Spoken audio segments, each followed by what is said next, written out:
Welcome to the Hollywood Outsider, an award-winning weekly entertainment podcast. In this episode, we will be discussing the San Diego Comic-Con 2022 and all the exciting details from that, plus Nope. Let's get on with the show. My name's Aaron Peterson. Joining me today, my fellow host, John Davenport. Hey, buddy. How you doing today? I'm excited. Amanda Sink. Just kidding. I'm here. Hello. hello. Troy Heinrichs. I don't know how to follow that up. I don't I'm just either. Speechless. That I'm here. Yeah. That you're here. That I showed up and I showed up on time. She's just going to keep on saying that all freaking night. Yeah. I'm proud of it. I was early, John. Jesus Christ. That's You're one of those people. I've never been on time for anything, but I showed up early this time, so I'm going to mention that I was early that one day. right. The July, bar is blah, blah, Okay. blah, blah, so blah. freaking low. You weren't early. guys. You were on time. We discussed this. If you're early, you're on time. If you're on time, you're late. No, I was early. I was here before 6 o'clock. I was ready to go at 6 o'clock. We were waiting on you, Troy, to eat your dinner while we were podcasting. Oh, now she's throwing shade at you. Look at that. Look But at I that. did used Mr. to Reliable. be on time occasionally. So it's not like this is What? like completely new. I did used to be on time occasionally. This is going to sound like me hanging up now. Because you're always late. So I knew you weren't going to No. be here. So I just ate dinner. I was on time. I can't fault them. No, I mean, you're right. I get it, but just not today. And yes, there is a bet. We expect Nate Bruce to head it up and collect the bets. That you're going to be on time 4 weeks in a row. That I'm going to be on time 4 weeks in a row, or that Johnny is going to leave his North Carolina cave to go see a movie in a movie theater. And we figured out that you have 22 weeks and 6 days to beat me at this bet. Mm-hmm. At the very least. Yeah. Unless some freak accident happens like John, landing where do in you a want me to movie PayPal the money to? I mean, just your... do you get like a specific address? That's rude. theater. You know what it is. Hey, guess what? So this episode, what we're going to do is we're going to talk about San Diego Comic-Con. It's live for the first time in like 3 years. And about midway through the episode, we're going to get a report from Kyle Nolan from NoReruns.net. He's been on the show many times before, but whenever he goes to Comic-Con, he kind of reports back. I was not able to go this year. I haven't been in a few years, honestly, but it's nice to get a feel for what the convention is like now that people are back in force. You know, it's just something to behold. And this was the first year in a long time we've got like a lot of exciting news out of it because it's been online the last couple of years. It hasn't been really that exciting. Marvel unleashed like just everything about phase 5 and 6. We'll definitely be talking about that. Everybody has a little bit of something, and we're going to break it into everybody's own little panel. And Kyle will be somewhere in the middle. Okay. And then at the end of the episode, we're going to talk about Nope. Because Troy and I saw Nope. We want to talk about Jordan Peele's latest movie where he proves once again, apparently, according to the internet, that he might be the greatest horror director of all time. And I just say, slow down, internet. Slow down. He even said slow down. He did. He did. I mean, can't you just be very good? Can you just be very good? Do you always have to be the best ever whenever something comes out? I don't know. Ask Troy. Yeah, Amanda, let's ask Troy. Troy, what do you think? I mean, if you strive for perfection, you will always achieve excellence. Yeah. John, I was throwing the shade to Troy because I feel like he thinks that he's like up here. Well, that's because Troy is somewhere up there in his dreams. In his dreams. But I was also reverting know. the shade right back at you I know. because somebody has said some very special words that don't need to be mentioned again. About Jordan Peele being the greatest About filmmaker of Jordan all Peele? time. Not the greatest of all time. Of current time? Of our generation. Of our generation. Of our That's generation. right. Of our generation. Right next to the Christopher Robin Winnie the Pooh movie. Look, Right. don't shit on my Christopher Robin movie. That's a good movie. It was a 10. It's a 10 out of 10. It was It's a a 10 10. out of 10. Jesus. All right. Well, Troy, let's start with you. What happened at San Diego Comic-Con that you think is worth talking about? Well, everybody was waiting for Hall H on Friday, where Lord of the Rings of Power, was going to drop for Amazon Prime with their new trailer, and it was amazing. Yeah, that's awesome stuff. If the teasers and build for the Ring of Power haven't been enough, we basically saw Harfoots, we saw dwarves, we saw elves, we saw all kinds of things, and it's just been nuts. I mean, it's $1 billion spectacle for the first season. We've revealed cast photos, 22 posters of all of the characters that you're going to see in this first season. You're going to basically have to get out those Game of Thrones diagrams to keep track of who's who and the show goes on the air. You're going to get to see young Elrond. You're going to see young Galadriel. You're going to see King Isildur himself. The over 3-minute long trailer showcased our first looks at Numenor, the half-elf, half-human island kingdom that's never before been seen and only mentioned in text. And we'll also get to see what happens after the wars of the First Age, because this entire show is taking place in the peacetime during the Second Age before things get freaky. That's, if I'm not mistaken, that's like thousands of years before The Hobbit. And Lord of the each Rings, age right? is like 1,000. Yeah. Okay. And then fans were also treated to clips, like individual clips of the show during the Hall H presentation, where you got to see Prince Durin IV, who is said in the texts to be one of the 6 reincarnations of the original King Durin. He was the one that created Khazad-dûm, also known as the Mines of Moria, as we know it today. So we'll actually get to see Moria in its glory years. And the Balrog also made an appearance, which was awesome. Nice comeback. All right. Haven't seen him in a bit. We also see the Harfoots, Poppy and Nori in a segment. The Harfoots are actually the ancestors of the hobbits that we know in the Third Age. They actually traveled and eventually settled in the Shire at one point in time. We see a lot of Galadriel, which is awesome, and including a scene that suggests her and Elrond might have been a little freaky deaky at one time. So just have to see what happens there. Nice. All in all, my wife, who actually hates Lord of the Rings, she watched the trailer and she is super stoked to watch this also. So they put all the money in on this thing, and it definitely shows, and it looks stellar. Well, you slipped her some drugs, didn't you? I mean, I'm just saying. You were like, I'm fed up with this. You keep on shitting on the things that I love. Here's some drugs. The and now she's salted all pork, like, it was especially good. right. Wow. Is this look like $1 billion product? I mean, I watched the trailer and I gotta say it looks good. It looks better than The Hobbit did, especially the last It looks Hobbit. way better than The Hobbit did. But man, when you put this much money up in stakes, I mean, do you feel like you feel comfortable? If you feel confident, you feel like you're getting the Lord of the Rings you want to get out of this property? I mean, obviously it's just a trailer and you just had some of the Comic-Con presentations and stuff, but do you feel like you're getting it? I think there's people that absolutely love the movies that probably have never read the books. There are definitely a lot of people that have not read the Silmarillion because it's not a book. It's literally like a glossary appendix index type thing with just notes and scritches in here and there. I just think that this is going to be really a fun way to introduce people to concepts that we've talked about for years. I mean, the 2 trees is an image that people always talk about but have never seen done in a book, because obviously we've only had The Hobbit and The Lord of the Rings. It's only been in the Silmarillion. So to see the 2 trees visually on screen, to see Numenor before it falls into the ocean, all of this stuff is just going to be so fantastic, and it looks so good. I mean, if Wheel of Time can get a 3rd season, like there's no reason why this shouldn't be able to be a home run. Now, can I ask you, in regards to this is going to be week to week, the way I understand it, right? So it's not going to drop at once. So are you good with that? You prefer that for this kind of show? Yeah, because then we can have the podcasts and the conversations and the water cooler and just, all kinds of things can come out of this from fan communities. You can get your fanfic going on from all the people that have read the Silmarillion and go, here's what they got wrong, blah, blah, blah. I mean, it'll be a pure culture as this thing goes on for 2 seasons that they've picked it up for. Do you worry, and this is a genuine concern I have for the property because I want it to get its due diligence. House of the Dragon premieres August 21st, and this premieres in early September, right? Yeah, September 2nd, I believe. Yeah, so it's like 2 weeks later, and it's going to be week to week as well. Are you worried that is going to...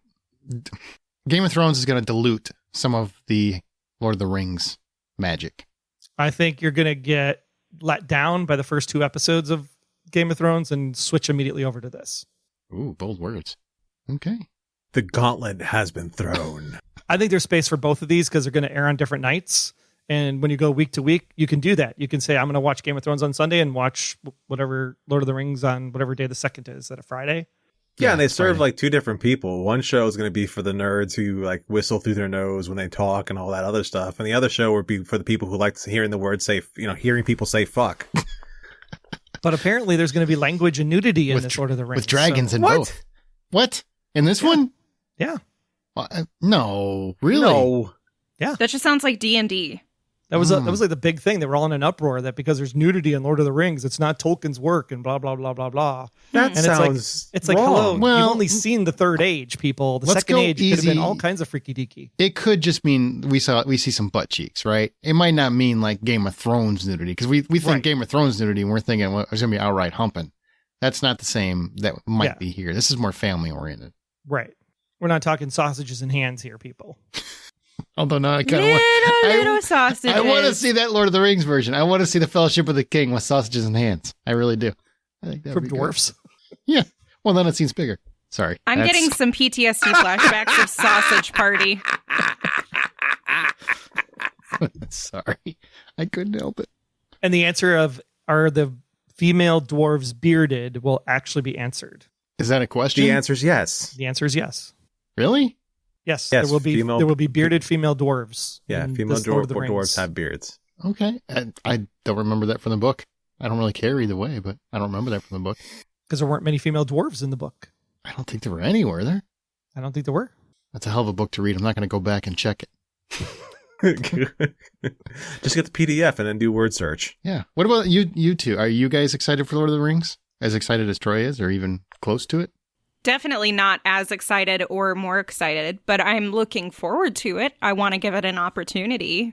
Yeah, I want to give it a shot. I want to see what Amazon Prime can pull out with this. Like, you know, Troy mentioned Wheel of Time. Wheel of Time is a watchable show.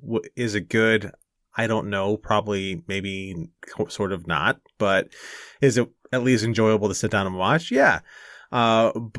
And as far as feeding my adventure in like, you know, a made up place with swords and dragons and stuff, this might feed that a bit, but I'm not necessarily like Troy excited about this either.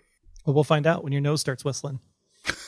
It's about to start whistling any second now. I might turn off my camera just to like shove my finger up there and loosen up some shit. I think I'm going to watch both of these. I'm going to watch Lord of the Rings and House of the Dragon.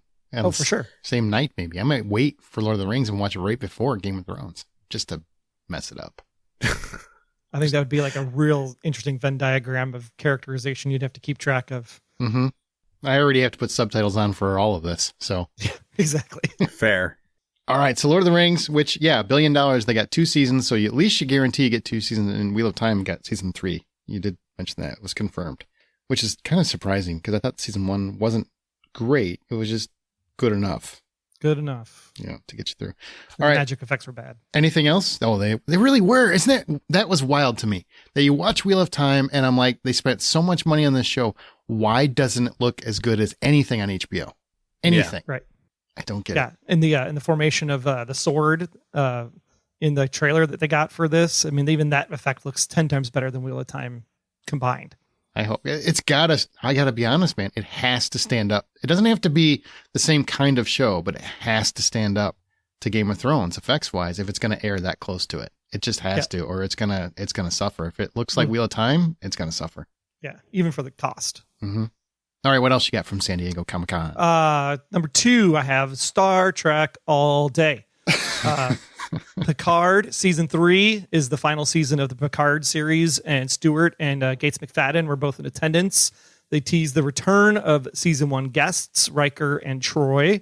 Plus, Dr. Beverly Crusher returns along with Worf and Geordi LaForge in the 3rd season. There will be multiple Enterprises. And yes, there'll be yet another Brett Spiner character, a new character that will be present in the 3rd season.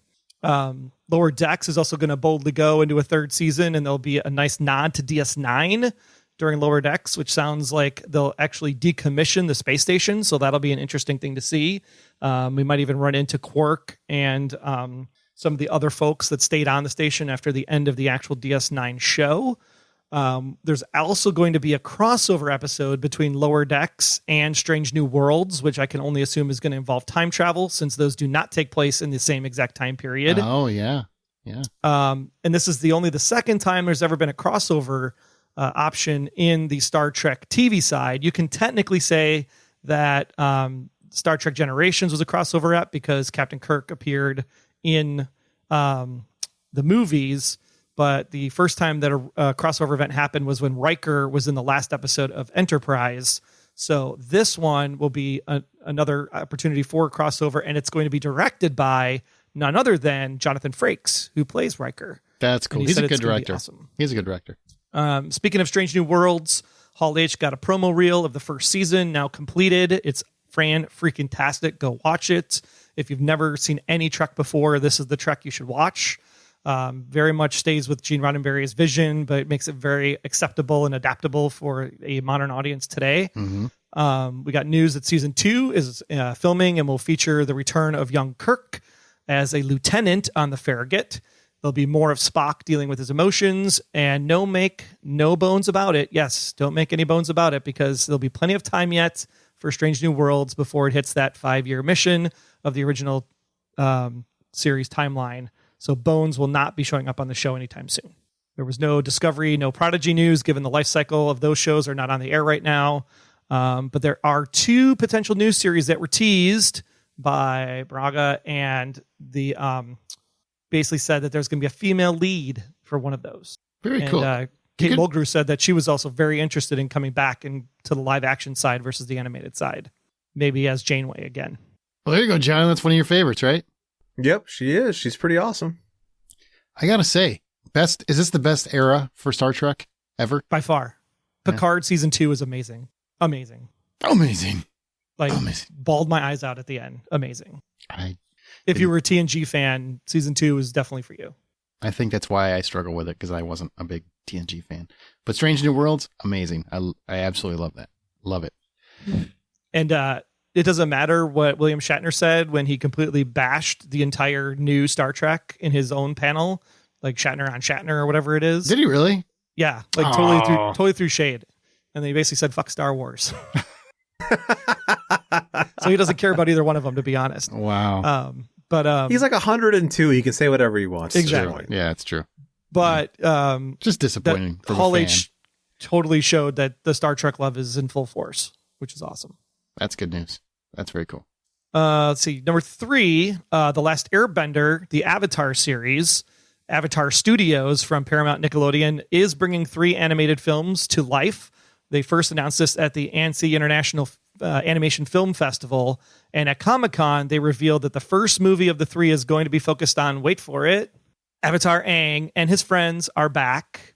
And they're going to be a little bit older than they were in the original series.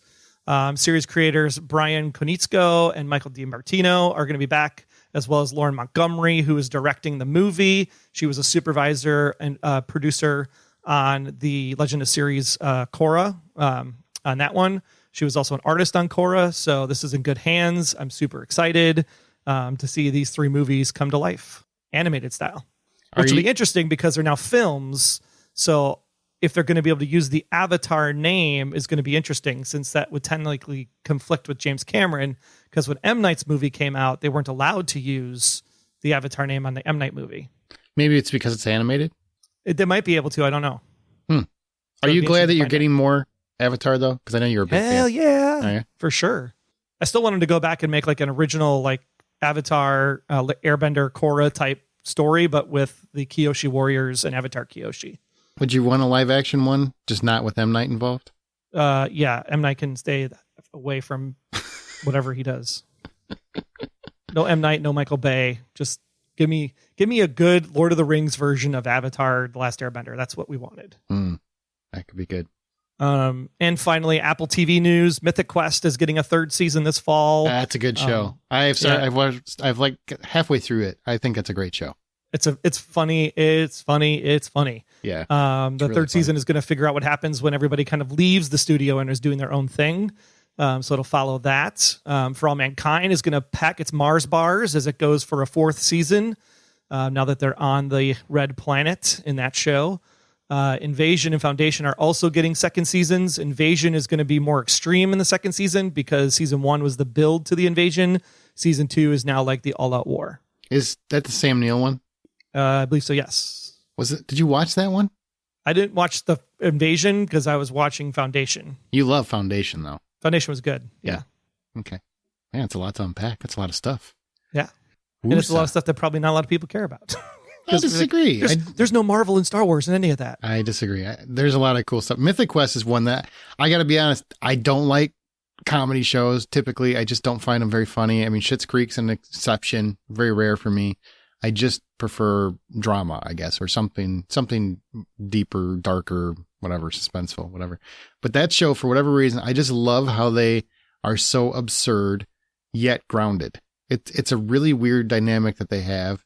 And it's also, I mean, if you've ever played video games, it's kind of like a behind the scenes of what the video game life is like if you're making the games. And I thought that was really interesting, something I hadn't seen before, done well. I'm not including like Free Guy and stuff like that. I mean, at the studio watching them make a game and the people behind it. Some of that stuff's really, really interesting, and how they use the actual like Twitch streamers and stuff like that to their advantage, and also get screwed by them, and how much power these 12-year-old kids wield. It's really interesting. Yeah. If you liked Scrubs or Psych, it's kind of in that same vein. It is. Comedy yeah. yet serious at the same time. That's pretty good. All right. Anything else from you, Troy? No, that's the big stuff for me. Okay, Amanda. What got you excited from San Diego Comic-Con? Well, obviously, Keanu Reeves. Oh my gosh, Gets adorable. everybody excited. I know. So he first started with his John Wick 4 Chapter 4 trailer, in which he takes on his most lethal adversaries yet in the upcoming fourth installment of the series. With the price on his head ever increasing, Wick takes his fight against the high table global as he seeks out the most powerful players in the underworld, from New York to Paris to Osaka to Berlin. One thing that I'm really excited about with this is how many different countries we're going to explore in this installment. So Japan, Jordan, America, Germany, and France are all countries where action scenes will take place. And they've also talked up how much nunchuck action is going to happen. Samurai swords, guns, all of the great things that we love from the other John Wick movies. So I'm really, really excited. And of course, we got the trailer for it. Now, did everybody watch the trailer? I don't know if everybody saw it. It's pretty fantastic. Pretty fantastic. Yeah, it's pretty good. I mean, and they did, he still is missing the finger, but you do get to see him beating the shit out of lots of people. So apparently he's managed to work around it, Are the stakes that much higher because he's on a plane the whole time and the jet lag makes him a little slower? No. Interesting. I see, because he's traveling. I get you. No, I think they keep up on the mythology in this series. Like every movie gets a little heavier on the mythology, and I'm sure that's where all those countries are going to come into play. I do have a little bit of a concern as a fan of this series that they might be putting too much in the pot. You know what I mean? Like they're getting a little too cluttered with the mythology, but time will tell. Because the last movie, I mean, there was a good section where I'm like, what the hell is all this about? And it kind of takes away from what you want to see in a John Wick movie, which is Keanu Reeves barely escaping and killing random people. But we do get really, really cool action sequences, so even in cool. the trailer. There's a moment. You can't kill everyone. Yes, I can.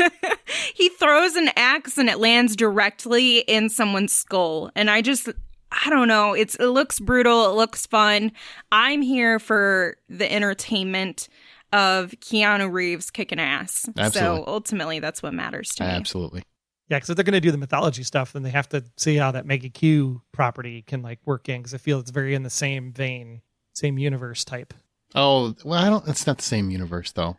That one's not the same. It feels like it could be, though. But they are making an Ana de Armas spinoff called Ballerina. And that's going to be her as one of these assassins. So there is going to be a spinoff from this. Well, and if you saw her in The Gray Man recently, I think she can actually handle that. I was probably more hesitant to seeing her in an assassin role until I saw her in The Gray Man. She was kick ass in that movie. The movie itself was kick ass. That was a badass action film. Right? Right? Man, there's people that maybe the plot. Oh, shut the up. Who cares? That movie was fun as hell from start to finish. Mm-hmm. Nonstop 100%. action. It was a lot of fun, even with that stupid mustache. I loved it. Stupid mustache. So getting back to Keanu Reeves, he also was excited to talk about all things Berserker, his comic from Boom Studios, which he and Ron Garney wrote. Berserker is about a man known only as B, a half mortal and half god, guy, I guess, cursed and compelled to violence, even at the sacrifice of his sanity. But after wandering the world for centuries, the Berserker finally might have found a refuge, working for the U.S. government to fight battles too violent and too dangerous for anyone else.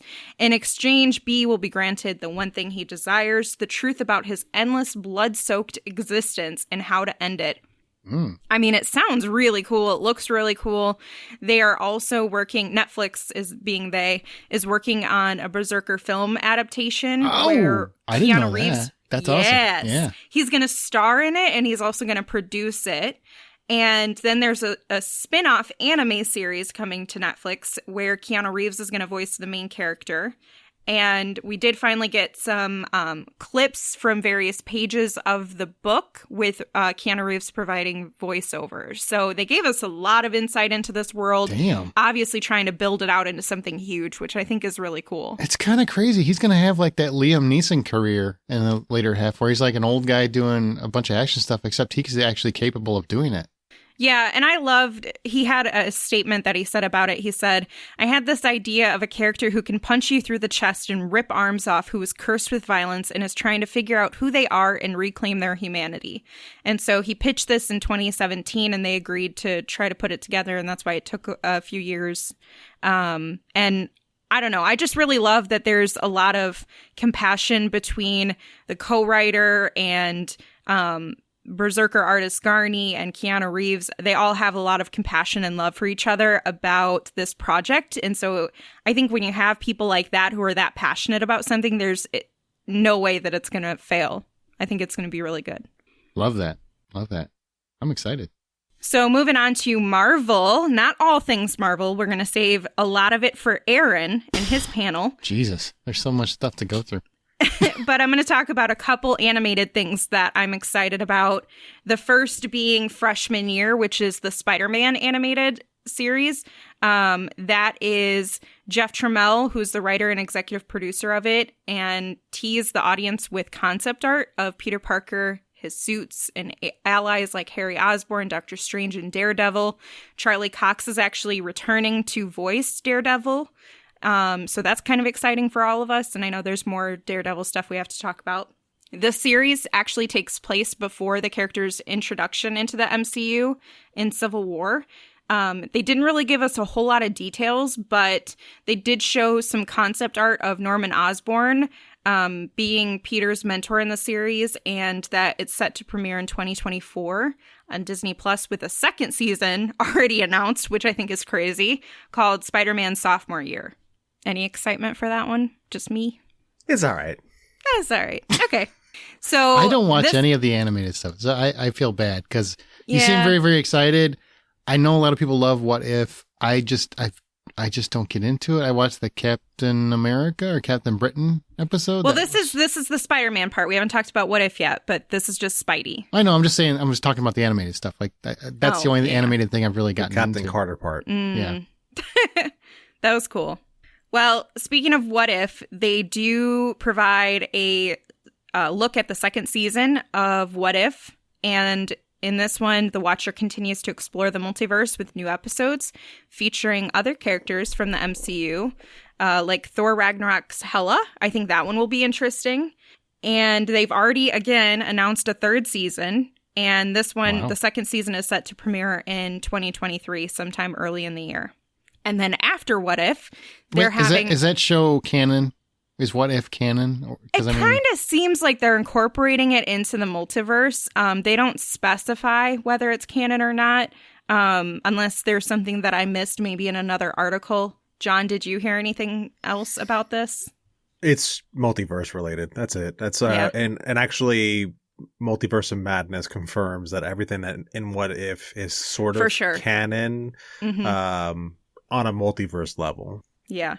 So they're also coming out with a zombie show, which, I mean, I thought we were done with the zombie era, but here we are, Marvel Zombies. It's the spinoff of the series from What If, inspired by the 2005 Marvel comic series called Marvel Zombies. It takes place in an alternate reality where a new generation of heroes must battle against a zombie apocalypse. It has executive producers Brian Andrews and AC Bradley, and they showed off some concept art of the new series. And one thing that I'm really excited about is that some of the heroes that face the zombie scourge include Shang-Chi, Katie, and Kate Bishop. Oh, that's cool. Yeah, That's so I pretty really awesome. like that. Yeah. Yeah. I might watch a zombie show. Is that weird that I would? That's one of the few animated things I would check out. I'm like, just to see how it's done. It just I sounds was like about to say, but Aaron, it's animated, but it's a wild concept though. So I would check that out. It is. And I like that they're incorporating some of the characters that are more hidden, not hidden, but secondary in some of the other shows, like Kate Bishop, and bringing them into this world in another capacity. I like that. Kate Bishop. Kate Bishop. Another thing that I'm excited about, and I'm hoping John is on board with me on this, is okay, based on that sound effect, I'm going to say yes, and that he needs new pants. Dungeons and Dragons has released a trailer for the film Dungeons and Dragons Honor Among Thieves. The synopsis for this is a charming thief and a band of unlikely adventurers undertake an epic heist to retrieve a lost relic, but things go dangerously awry when they run afoul of the wrong people, just like every D&D adventure goes. It's bringing to life the rich world and playful spirit of the legendary role-playing game in a hilarious and action-packed adventure. Now, aside from us seeing the trailer, which does look cool, and it does have Michelle Rodriguez in it, and I do love her, they have said that there's going to be a surprise D&D celebrity guest to show up to make an appearance.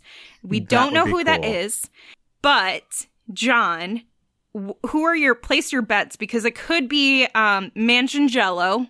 I don't know how we say his real name.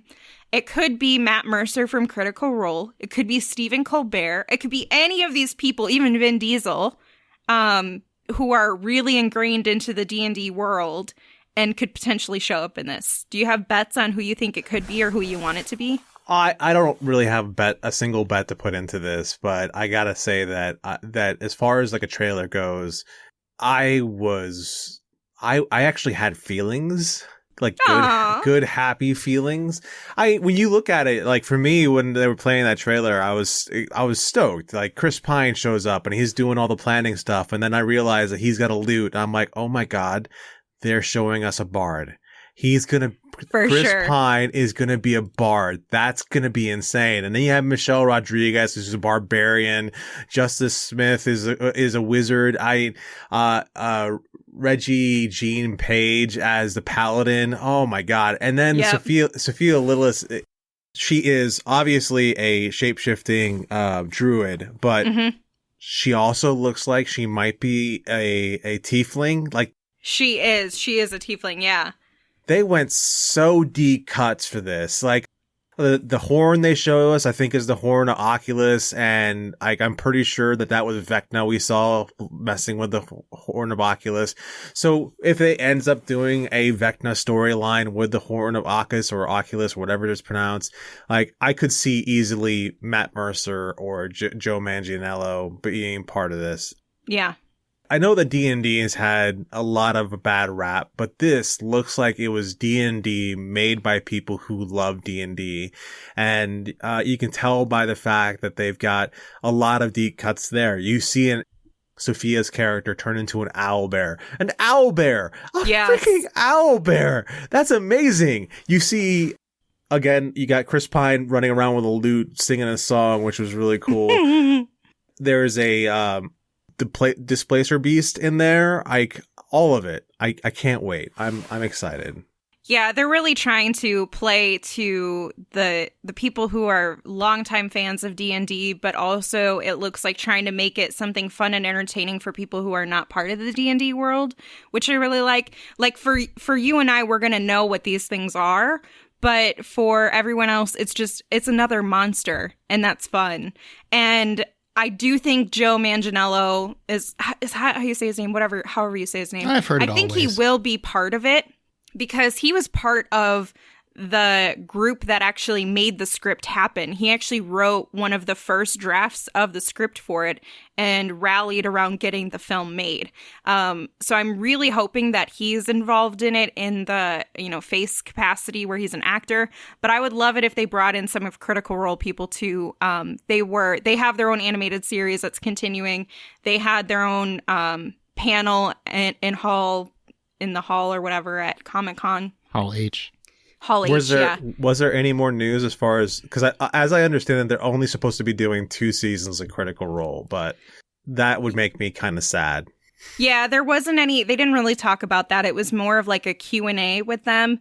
Liam O'Brien actually brought in some soft feels about his character Caleb. Somebody brought up the question on, the PTSD of that character and essentially where the inspiration comes from and how he built a well-rounded character. And it actually comes from some personal experiences that he didn't divulge. But I guess that was a very emotional moment. But they didn't really talk about their show or anything. However, there was a lot of praise to the Critical Role crew for everything they've done to make D&D come to the forefront. I know Stranger Things obviously has had a part to play in that too, but not at all in the same capacity Critical Role has. And this movie would not be happening if it wasn't for Critical Role, in my opinion. They really mainstreamed it and made it more acceptable, and you're no longer just the outcasted nerds and weirdos if you like D&D. You have frickin' Vin Diesel out here playing and doing D&Diesel.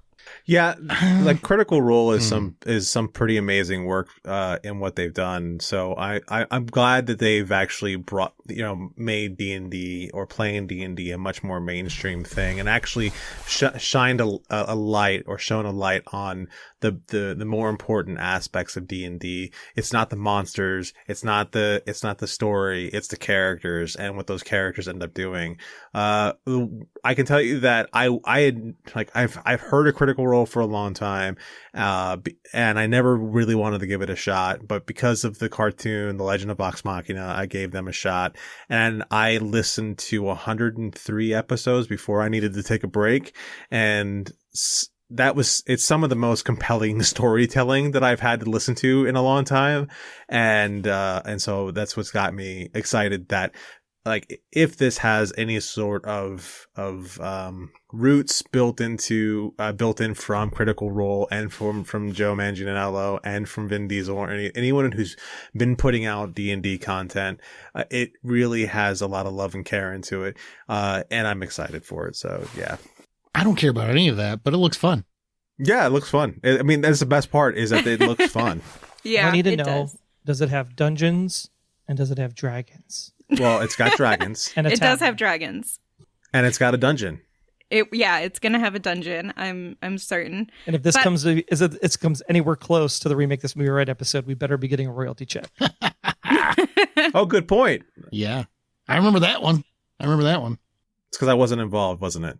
No, that wasn't it. It was a long time ago. There's been a few Dungeons and Dragons. There's one in the 80s where it was Tom Hanks was in it. And it was not good.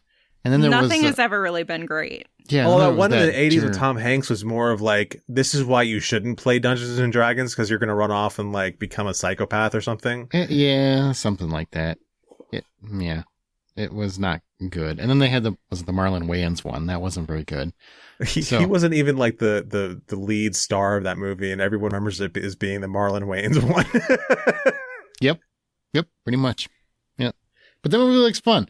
And the best part about the Comic-Con panel is, Chris Pine showed up, and Chris Pine's being full on Chris Pine. He was very excited about the owl thing. What's it called? Owlbear. Owlbear. He was very excited about that. But go find pictures of him, go Google it. He was wearing, I think, my grandmother's curtains. I don't know what this outfit was, but it was, you got to have stones to wear that. And he went out there, man. He was just, I don't know if he was trying to be a beatnik poet. I don't know what that outfit is, but man, it was something. People kept saying, did you see the Dungeons and Dragons trailer? And I'm like, did you see Chris Pine's outfit at the panel? I think that's more important than the trailer. It's really It I should don't be think noted. it looks that bad. I mean, I understand the shirt is a little You don't? a little odd. I didn't say it's bad. I just said like my grandmother's curtains. I wasn't knocking my grandmother. Why are you knocking my grandmother? I just said I'm looks like my not. grandmother's curtains. Take it however you like. I Yeah. love my grandmother very much when she was around. I'm in no position to judge him on what he's wearing. Yeah, he can wear whatever the hell he wants. I don't He's disagree with Chris that Pine. either. Don't disagree. Don't disagree. Anything else, Amanda? No, that's my panel. All right, so we're going to take a quick break, and we're going to listen to Kyle Nolan from NoReruns.net talk about being live on the ground at San Diego Comic-Con. All right, I am here with Kyle from NoReruns.net, and I want to preface this with a lot of information that he's going to be talking about. He will have interviews with a lot of actors and production crew members on his website, NoReruns.net. Just check that out. I'm sure you literally just got back from Comic-Con, so it will be forthcoming. But as you hear this, some of that stuff should be populating. But Kyle, how's it going? It's going good. It was great to be back in San Diego again. Is this the first time it's been live since 2019? Is that right? Yes. Yep. The first time it's been live in like 3 years. But it felt very much the same as it's always been, except with more masks and not the like superhero kind. But other than that, yeah, it felt pretty much the same. The only main difference, I would say, like some of the press rooms that I did, the main star didn't come. It might be like, here's two actors that you don't really know, but they're on the show, or they play like the side characters. Like some of the main actors didn't show up. Because Hollywood COVID protocols right now are saying basically if they get COVID, then the production shuts down, right? That's a big factor. Well, that's what happened with like the rookie and the rookie feds panel. Like the day before the panel, they said due to increasing COVID cases, they're not going to be live. But I mean, they'll be live, but they'll be remote rather than on the stage. It's like a big Zoom meeting. Yeah. So they had basically the moderator on the stage and then a screen with everybody. And they told press the day before or 2 days before that this was going to happen, but they never updated the description of the panel. So as soon as the moderator came out and announced that, there were boos. Oh yeah, and I could see that because people chose to go to that panel because they wanted to see Nathan Fillion live rather than going to something else. And what people don't realize, if you've never been to a convention, especially like San Diego Comic-Con, is I mean, at the convention center, what it is you've got panels throughout this entire building. If you go to one, you're giving up going to another one because they're all running concurrently. Unless you get lucky enough to get into Hall H and you can stay there all day, unless they change that rule. But nope, they never clear the room, so you can still do it's that. Crazy that they do that still. Crazy. It's even got its own bathroom and its own food, so you never have to leave Hall H ever once you're in there. You just live there. And that's where the big Marvel panels that were there, which we're going to talk about on the show, a lot of those announcements, they happened in Hall H. So that's the biggest announcement. Did you see anything in Hall H while you were there, by the way? I did go to Hall H twice. I went one day to see the Sandman panel because I was doing that press room and I wanted to know what the show was even about because I haven't read those comics or listened to the audio. Let's start there. Sandman, what was that like? Does it look as exciting as it should? Because that's a pretty fantastic comic. Yeah, I mean, they showed the trailer at the end of that, and it looked amazing from the trailer. I still have no clue what the show is about, but the trailer looks great. Lots of great special effects. The cast is amazing. Like in the press room, I got to talk to Gwendolyn Christie, and she is the nicest person ever, and you could just listen to her for hours talking. Just about anything? Yep. About anything. How wonderful that Game of Thrones finale is? Nobody wants to ask that question, do they? They're just like, stay away from the Game of Thrones questions. Nothing. So what did you learn anything real substantial or anything tantalizing from the Sandman while you were there? No, they mainly talked about the casting, how each person was cast. It was kind of interesting. They said they'd already cast Patton Oswalt before he even knew he was cast. Like he was the first person they already knew they had in mind. They wanted to do the voice of the Raven. And so he didn't even know he had the part or that there was a part, but he already had the part before he found out. It's kind of funny. And then they went through just talking about every single person, how they got cast. And there were like 10 of them on the stage. So that took a while to get through that. They also talked a little bit about some of the gender swapping. Like they have Joanna Constantine, not Constantine. I don't know why, but instead of John Constantine. So they went female there. And then also Gwendolyn Christie plays Lucifer. And they were talking about how the original inspiration for Lucifer was the androgynous David Bowie. So it's not a far stretch to cast her as that. And I think technically it could have been Tom Ellis, right? From the Lucifer show, but they didn't want to go that direction. They want to start completely fresh and keep it completely separate from that property. Got it. So when you're there at Comic-Con, right? So people that have never been to San Diego Comic-Con, basically what it is, the convention center is ground zero. That's where you see everybody dresses up. It's a fantastic fan event. All your favorite genre properties are there. But then you go throughout the city and there's a lot of what are called activations, which are other promotional opportunities for different things. Did you see anything like that where it's basically like a pop-up promo? Yeah, I saw so many activations. Fortunately, a bunch of them were press preview, so I could schedule an appointment and go in and didn't have to wait, because these things have hours and hours long lines, especially for like the Apple had one for Severance, and that you pretty much had to log in at 6 a.m. in the morning to schedule a time, or you could wait in the standby line, which most of those people, they could wait all day and never get in for the standby line. That's rough. But that they also didn't, I don't think this was Apple's first time at Comic-Con. I don't think they fully knew what they were getting into, because they're just like, what are all these people doing here? Yeah, it was just they were running late. I finally scheduled an appointment for their thing at 5:30 one day, and they didn't even let us in until after 6. So they had most of the appointments had already run overtime beforehand. It also looked like the thing was designed for 10 people at a time, but then they were now squeezing 12 people in, because at one point they have you sit around like a boardroom table and they say, everyone take a seat. And like 2 of the seats, they just had bags sitting on the table, but no seats. So I think they were trying to fix their problem of having too many people by extending it to include extra people each time through. That's crazy, but that is a great time. And I'm happy to know that people still came back, right? People were excited. Was it the same kind of vibe that it's been in years past where, and we've covered it on this podcast. I've been to Comic-Con a couple times. It's an insane event where the crowds are pretty enormous, and half of them are dressing up, if not 3/4. Is it still that same kind of vibe? Really packed, a lot of people dressed up, that sort of thing? Yeah, it's definitely the same. The one costume I was surprised to see so many of was the I forget what it's called, like the Ratatouille thing from Everything Everywhere All at Once. Oh, I saw so many I saw so many people with that tall chef hat with a raccoon on their head. Get out. And there was at least a dozen people I saw dressed like that, That's including amazing. one family of 3. All 3 of them were dressed like that. Did you see any hot dog fingers? I did not see any hot dog fingers. It's disappointing. If you're going to go for the rat, why not go for the full effect? They need to be able to grab things. It's tough to grab all that swag. Yeah, it's hard to get all that free stuff when you got giant hot dog fingers.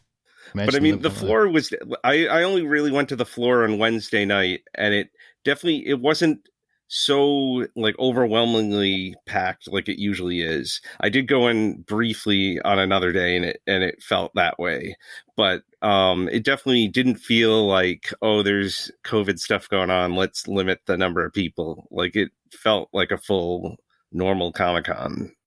Some of the stuff on the floor, like WB didn't have their presence on their floor that they usually have, and same with Stars and TBS, and so there was less stuff that I would go see on the floor, but it was still like wall-to-wall stuff, just less of those big, huge activations on the floor that they sometimes have.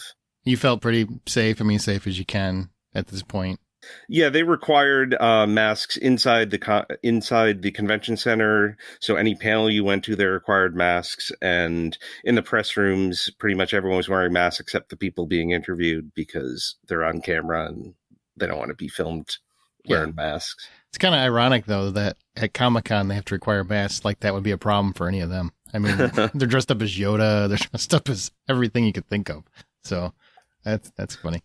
So what was the other Hall H? You said you saw 2 things. The same. Yeah. So then I went to Hall H for the What We Do in the Shadows, followed by the Funko panel. That thing was packed, the Funko panel. You went for the Funko panel, but not Marvel? What the hell? Well, Marvel, I had to go to the Sandman press room, so I couldn't go to the Marvel thing. But yeah, well, the Funko panel, they were also giving out exclusive Funkos, which so everyone was lined up to get those free Funkos there. But they did have William Zabka, Johnny Lawrence on that panel, on the Funko panel.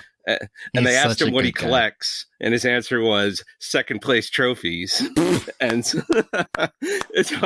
that was the best answer of the whole thing. And then he went on to talk about how he hopes they can win this year and go Eagle Fang and all this other stuff. So he's legit a great guy. Legit a great guy. All right. So you did a ton of press. You go there mostly for press.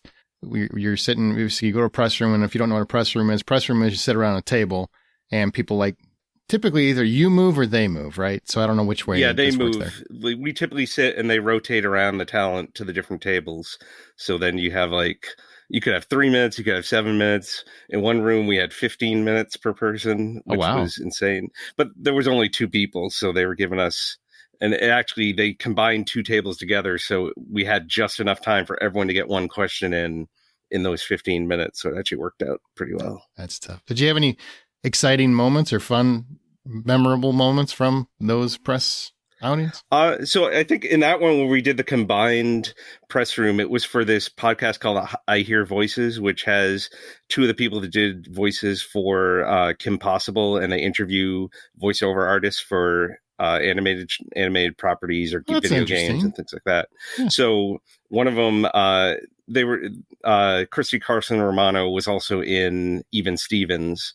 So she broke into one of the songs from the Even Stevens musical episode, which then she talked about how the ratings on that were so big that's what led Disney to create High School Musical, the film. So everyone can thank her for what's his name's career. Zac Efron. Yep.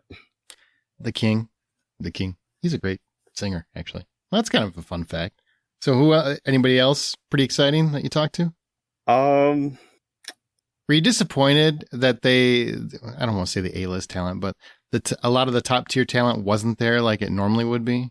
Yeah, it was a little disappointing. You go into the Orville room and they don't have Seth MacFarlane, or you go into the which room was it? The Solar Opposites room, and we did have everyone from the Solar Opposites room. There was another one where we didn't get the main, like American Dad, we didn't get the main cast. We just got 2 of the characters, the one that plays the fish and the one that plays Jeff, but none of the main family members for that.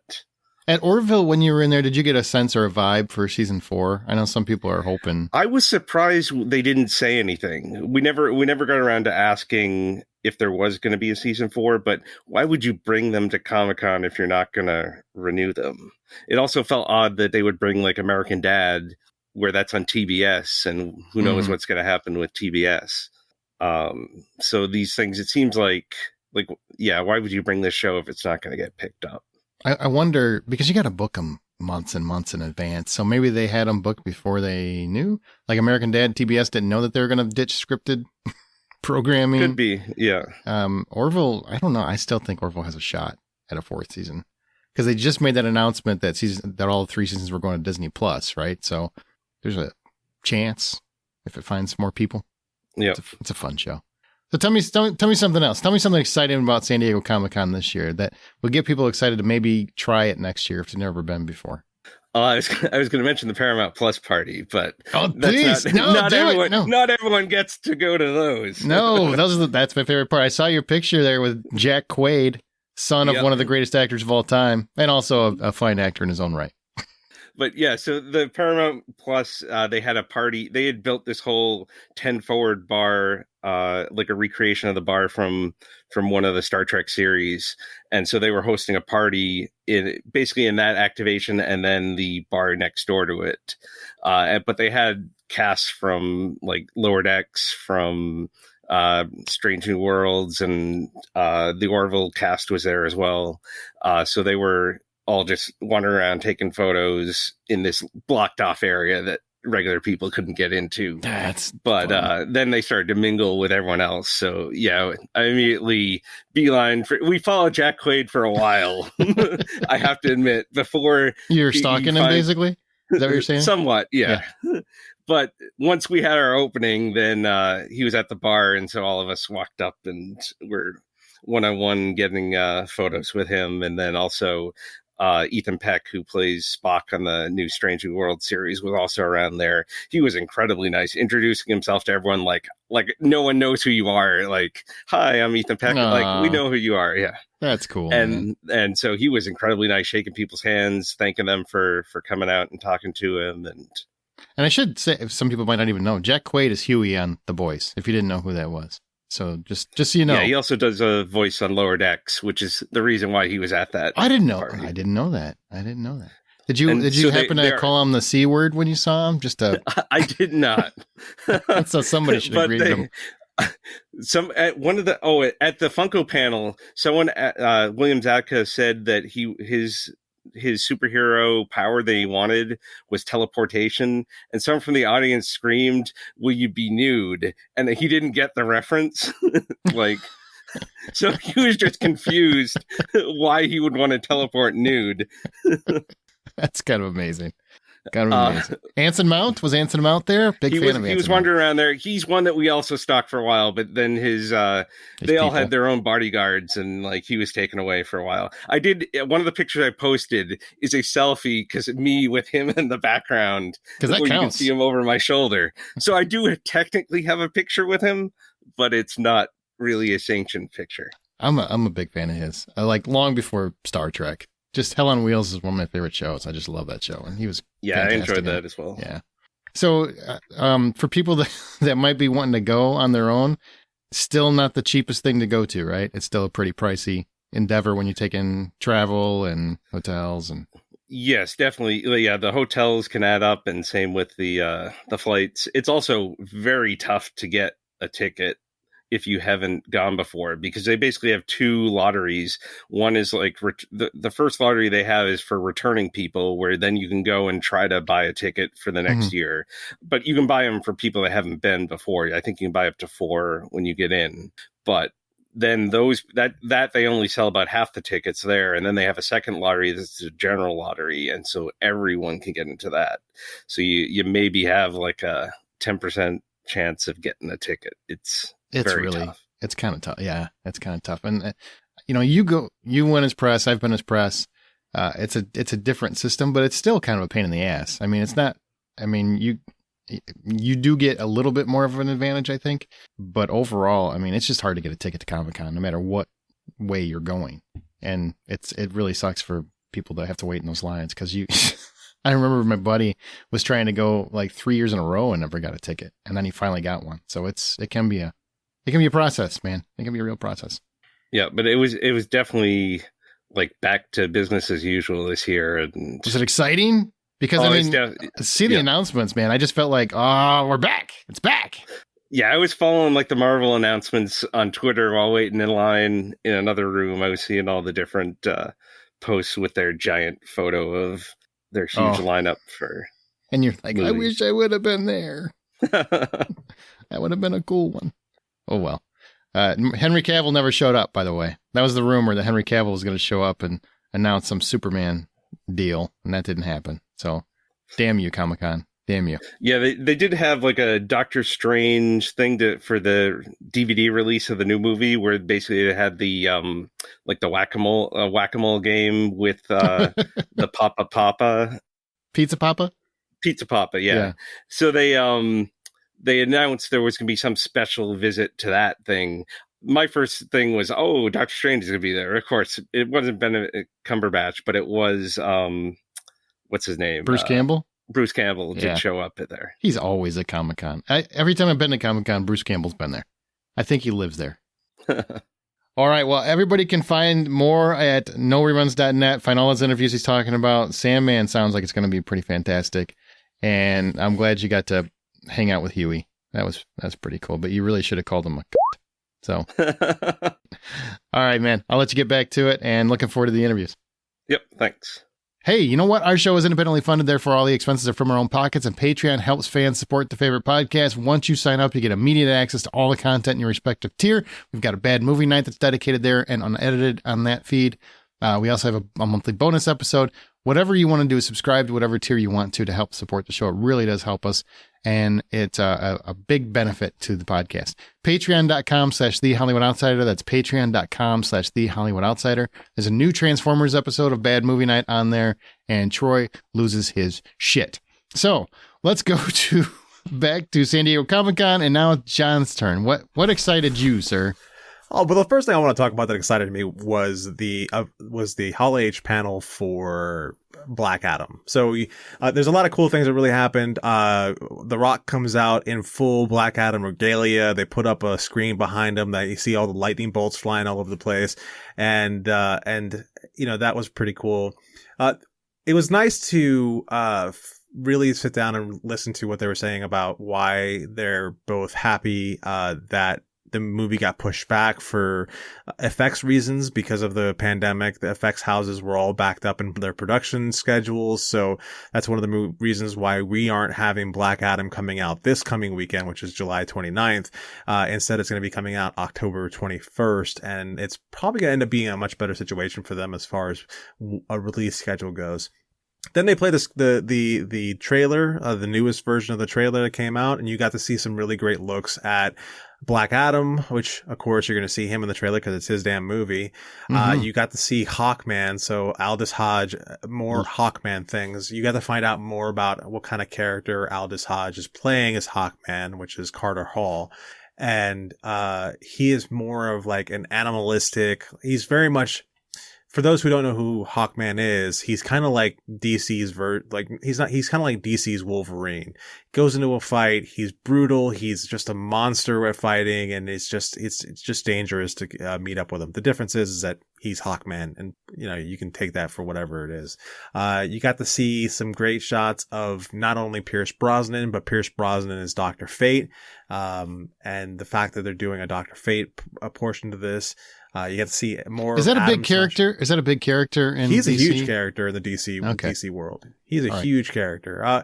He's on par with, like, Dr. Fate is on par with how in DC as big as Doctor Strange is for Marvel. Oh wow. Okay. Yeah. He is a huge character. And the whole story behind him, if you don't know what kind of character Dr. Fate is that the helmet itself holds the spirit of a old god, and whoever wears that helmet, they turn into Dr. Fate, which is he's the protector of order on the planet Earth, and he's got all these magical abilities, and usually they depict it as if Dr. Fate takes over that body and stays as Dr. Fate. It looks like this is going to be more of a partnership between the helmet and the wearer of the helmet, which is pretty good.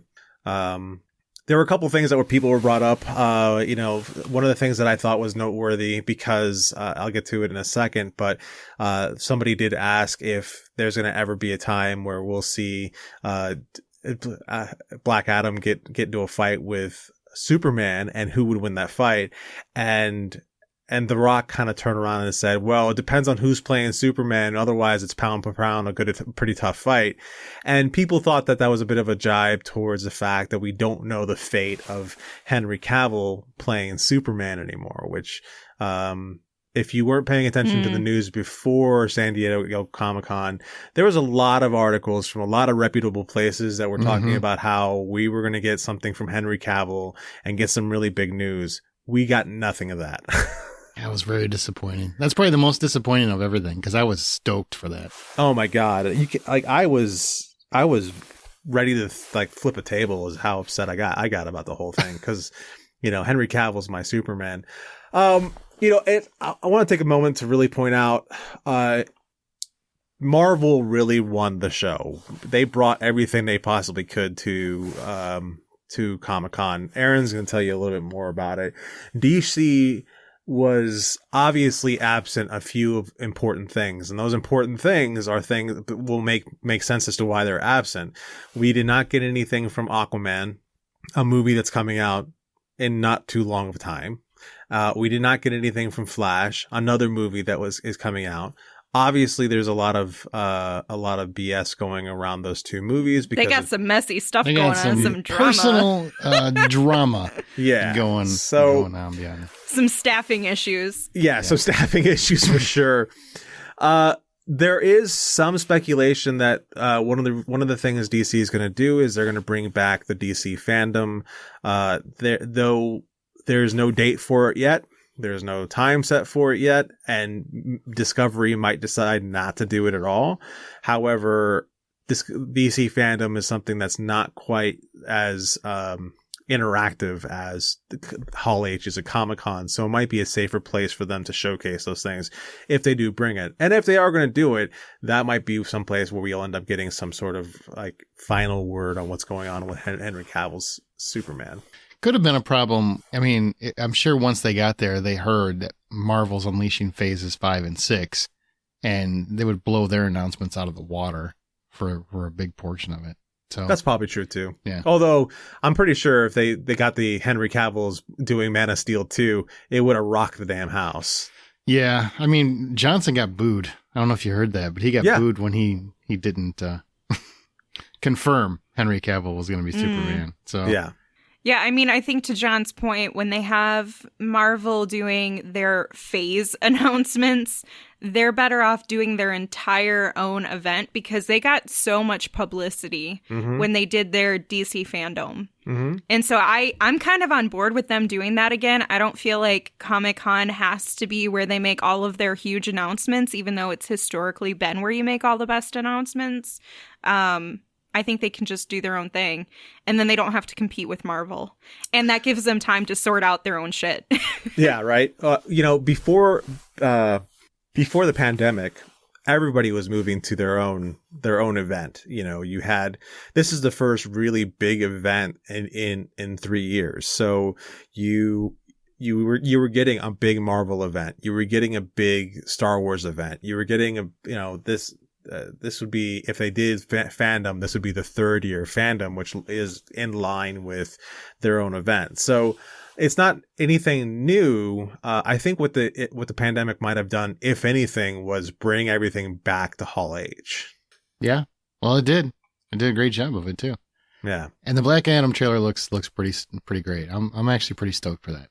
Yeah, I'm pretty excited for it too. And people who don't realize, this has been a project for Dwayne Johnson, whatever you want to call him, The Rock.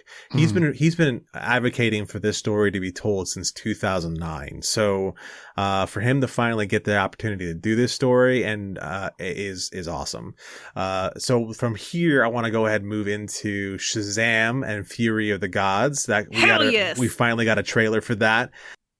Shazam, next to Superman, Shazam's one of my favorite characters out of DC world. I was really happy with the first movie. Looking at this trailer, I'm really happy with where we're going. Everybody's coming back, and their Shazam family counterparts are coming back, with the exception of Grace Caroline Curry. She's actually playing both Mary Broomfield, and she's playing Mary Marvel. So I thought that was actually an interesting change, although it makes a lot of sense at the same time. And then you have Helen Mirren, Lucy Liu, Rachel Zegler all showing up to play. They're the villains of the story. They're the Daughters of Atlas. And at the same time, you've got Shazam, who's trying to keep his Shazam family together. And everyone's kind of running off. And it's been some time since we've seen our hero family. They've done missions together. They've gone off on adventures together. And they've been learning how to still be superheroes amongst everything else. And Shazam himself is dealing with some self-doubt because there's already one of everything that he does. So what point is there in the world to him? But the trailer looked fantastic. It has that same fun feel that the trailer had for the first Shazam story. And again, I love that movie, and this got me really excited. I wonder if they'll connect Shazam and Black Adam, and Superman will be in Black Adam, but he'll just be like from the neck down. Yeah, the entire fight. I don't know if there's a fight with Superman and Black Adam, but no, but that's the fight I want to see now. I want to see where they had to, cut Superman off at the head in Shazam. I want to see that fight where Black Adam's fighting him, but you only see the neck down the whole time. There was another moment in this where somebody did ask. Zachary Levi if we're going to see Shazam and Superman in the same shot finally, and he was like, I don't know, and everyone kind of cheered at that. And there was a question of whether or not we're going to see Shazam and Black Adam get into a fight at any point in time, and Zachary Levi kind of like, next question please, we're going to move right along. but to have Shazam and then to have Black Adam, but not to have Shazam versus Black Adam would be a waste for DC. And even best if they can do Shazam and Superman team up against Black Adam. Oh, chef kiss. That would be amazing. Mm. It kind of seems like it's going to happen. It just seems like he's not able to announce it right now. Because even though he's like, no, I don't know, no idea, all those sorts of things, he kind of has that look. Yeah. And when they asked him if there was going to be a third one, he just he rallied the crowd, was like, do you guys want a third one? Yeah. Well, if you go see it, then the bosses might do another one. So there's no like hard no on it. I think he knows that as long as this one's successful, they'll probably do another one. That's the plan. I think that DC they're struggling because they're not giving fans enough to get excited about in the way that Marvel is. Like when Marvel announces their phases, you have like a pretty good idea of where they're going. DC still seems very uncertain about their path, at least to us. They're not as transparent.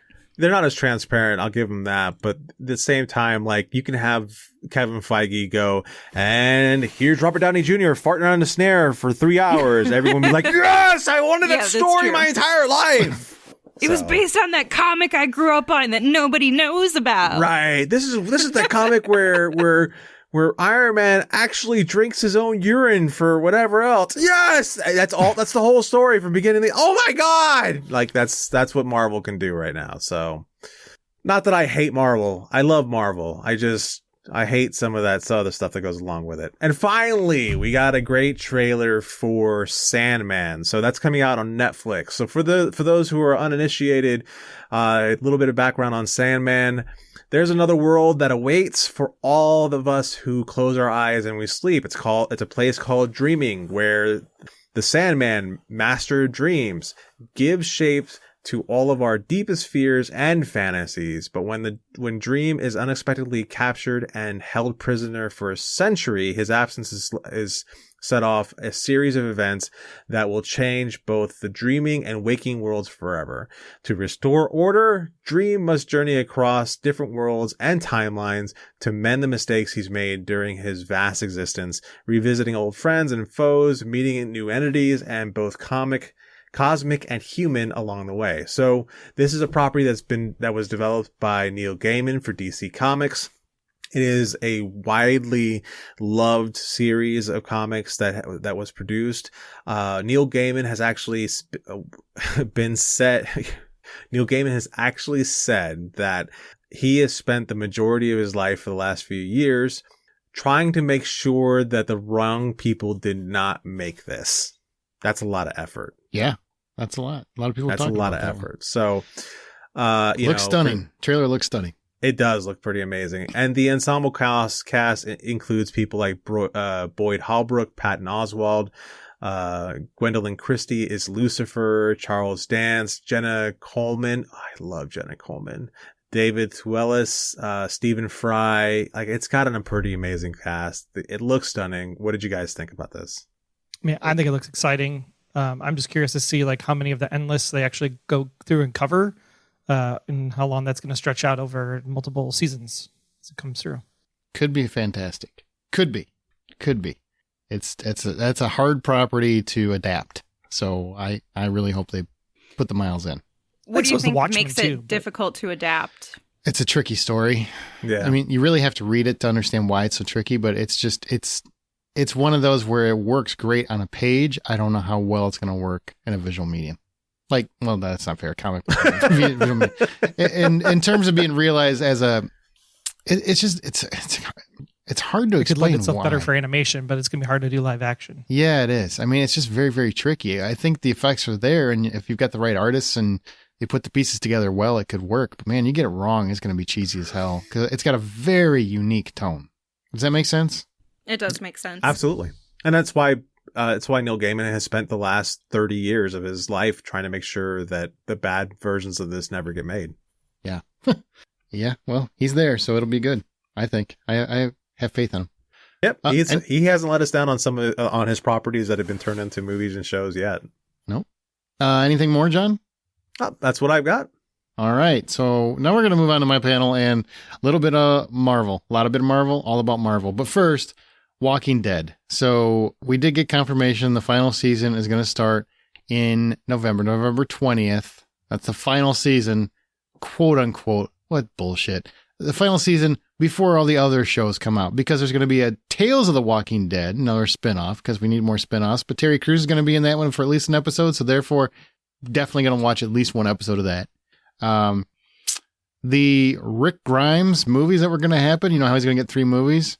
Never going to happen, apparently. It's going to be like a 6-part limited series now where Rick and Michonne get together and it's a love story in the apocalypse. And even though Carol is not going with Daryl on his spinoff series, there's still going to be a Daryl and Carol in the future. He assured us that Daryl and Carol they're not done yet. She's just taking a much needed rest. So there you go. And my follow up to all that I just said, is anyone still watching Walking Dead here on the show? The original series. Yes. The answer is yes. Really? Seriously? There were 6 episodes of the 10th season that I had not seen yet, and they showed up on Netflix. So I'm watching those 6 episodes. It's when Maggie comes back after the Whisper War. So I'm watching those, and then I will probably pick up AMC Plus just to watch the season 11 content. That's devotion. I wasn't like a loyalist where I had to watch it like the night it came out, but I have watched all of the original. Completionist. And I've watched 3 seasons of Fear. Completionist. That's what Wow. that is. I honestly don't know anybody anymore who watches The Walking Dead in any capacity. The Whisper War brought me back in, I would say. Which did? The Whisper War? The Whisper War. Yeah. It was really good. Man. I watch it whenever Walking Dead cast asks if I want to fill in for them. Then I catch up really, really quick. Mostly by reading Wikipedia. Okay. So now we can finally go to Marvel. That's the big, 1,000-pound gorilla in the room. Dun. And here's what we're going to do. I'm going to go through this I'm going to try and go through it rather quickly, because otherwise it'll be all night. And we don't want to do that. So here's all the stuff. Can we call BS though first? In terms of? Because D23 told us that we were getting the Fantastic Four movie at the end of Phase 4. Now we're not getting the Fantastic Four movie till Phase 6. Hey, things change, man. It's the multiverse. It screws everything up. That's what I got. Fine. Damn it. Fine. All right. So you guys ready to go through? We're going to start with Phase 5, and then we'll go into a little bit of Phase 6, and we're going to see where this is all headed. You ready? Ready, Freddie. All right. August 17th, She-Hulk, the Attorney at Law. That is the new series that I have Tatiana Maslany as Jennifer Walters. Yeah. And she's going to be I did that for her. John. She-Hulk. And me. And me. And you. I think she's going to be great. I really hope the CGI gets bumped from whatever sci-fi network is doing it currently. But Seriously, guys, this a lot is. of Can we potential. start a Sonic movement, a Sonic-like movement? Because She-Hulk looks not great at all. Yeah, I mean, in that's terms not of the good. CGI. I just had this. Dave McGraw, I don't know if you're listening, but he and I just got into it on Facebook. Yeah, I shouldn't. Why argue on Facebook? It goes nowhere.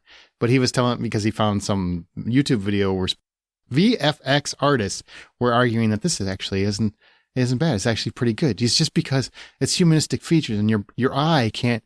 It's really a problem with how you look at the visual. I'm like, no, man. I've been watching movies for my whole life, and I've studied the art behind it. John, you're a visual artist. Bad CGI is bad CGI. Yeah, you can't miss bad CGI on this.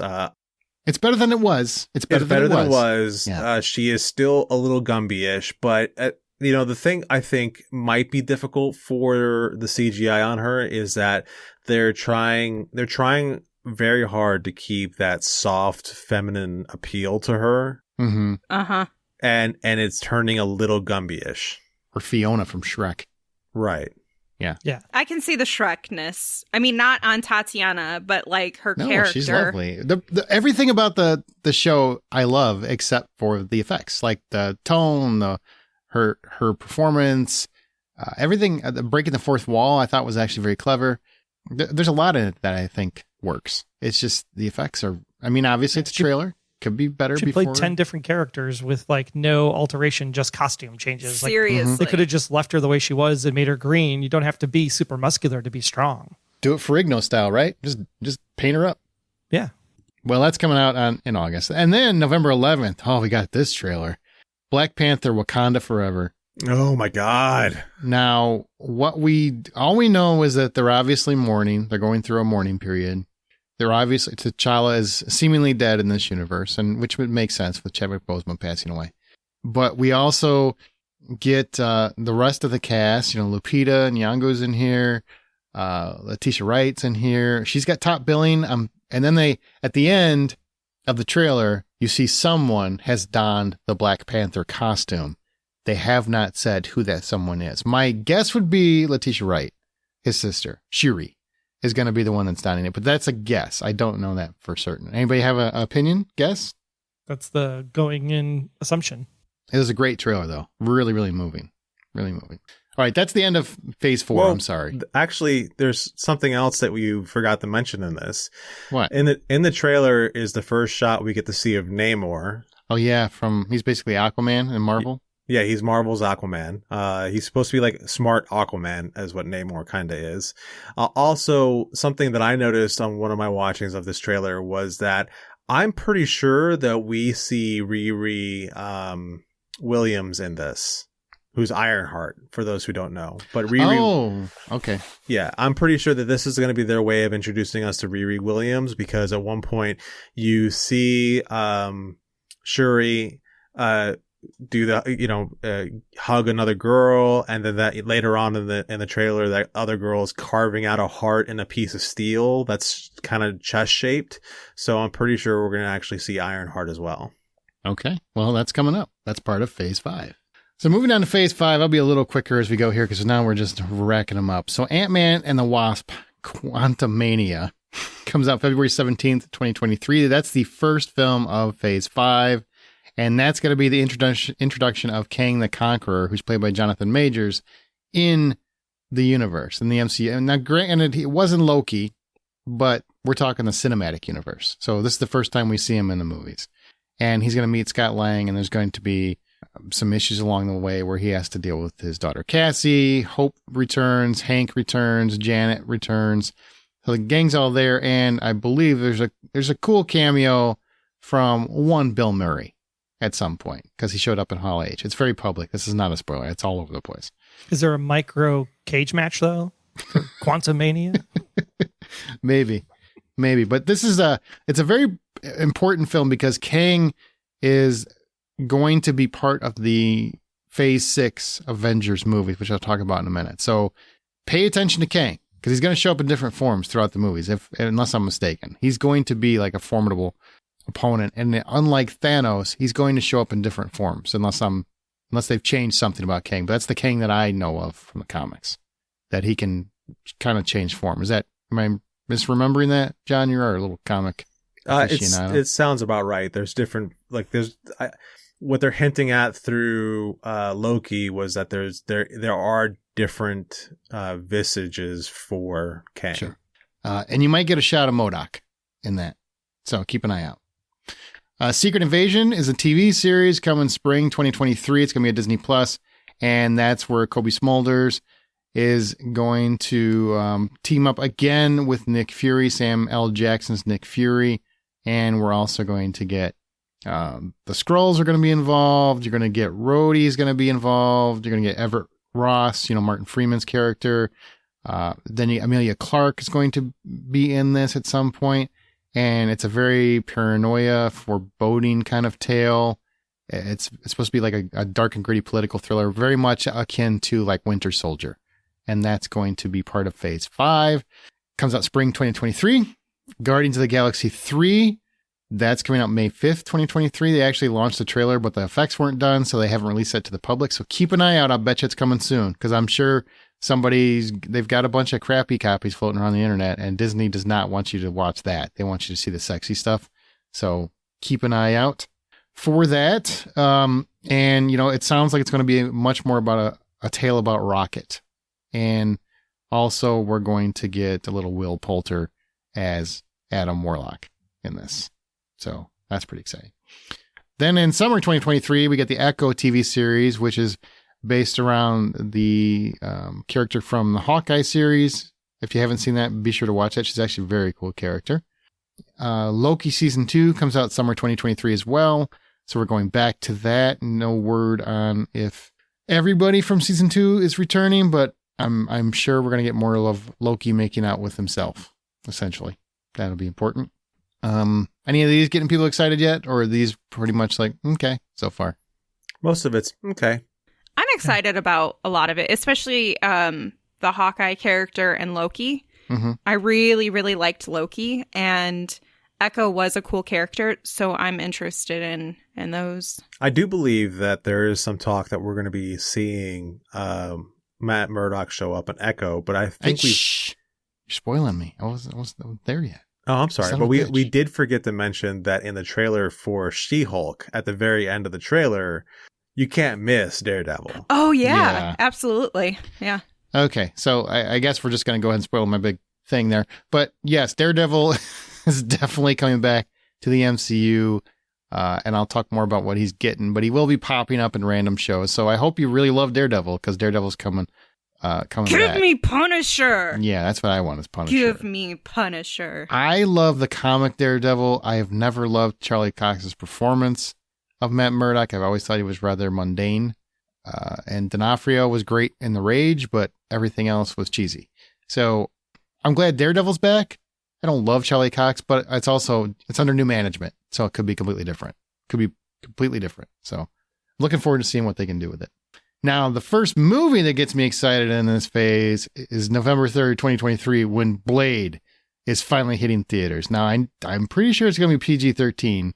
Really curious how they're going to make that work. But I think they can do it. You can get away with a lot of violence in PG-13 these days. You But just Disney might does not art hear now. too much about motherfuckers ice skating uphill. Yeah, that's true. Roller skating. No, it was ice skating. You sure? Positive. All right. 1,000% positive.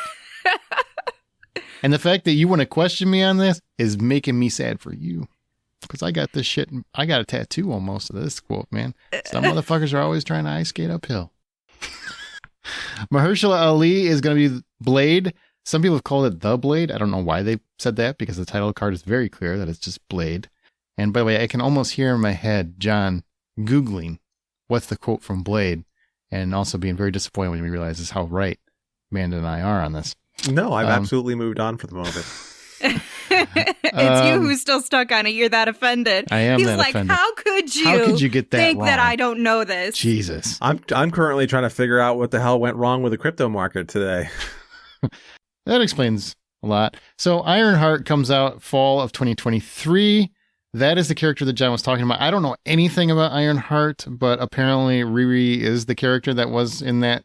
Apparently you called that. Yeah, same actress. Yep, same actress, same name. So we are going to be seeing Ironheart, which Ironheart is Iron Man, but different. Yeah, but different. Oh, because she did knock out the heart of Iron in the trailer as well.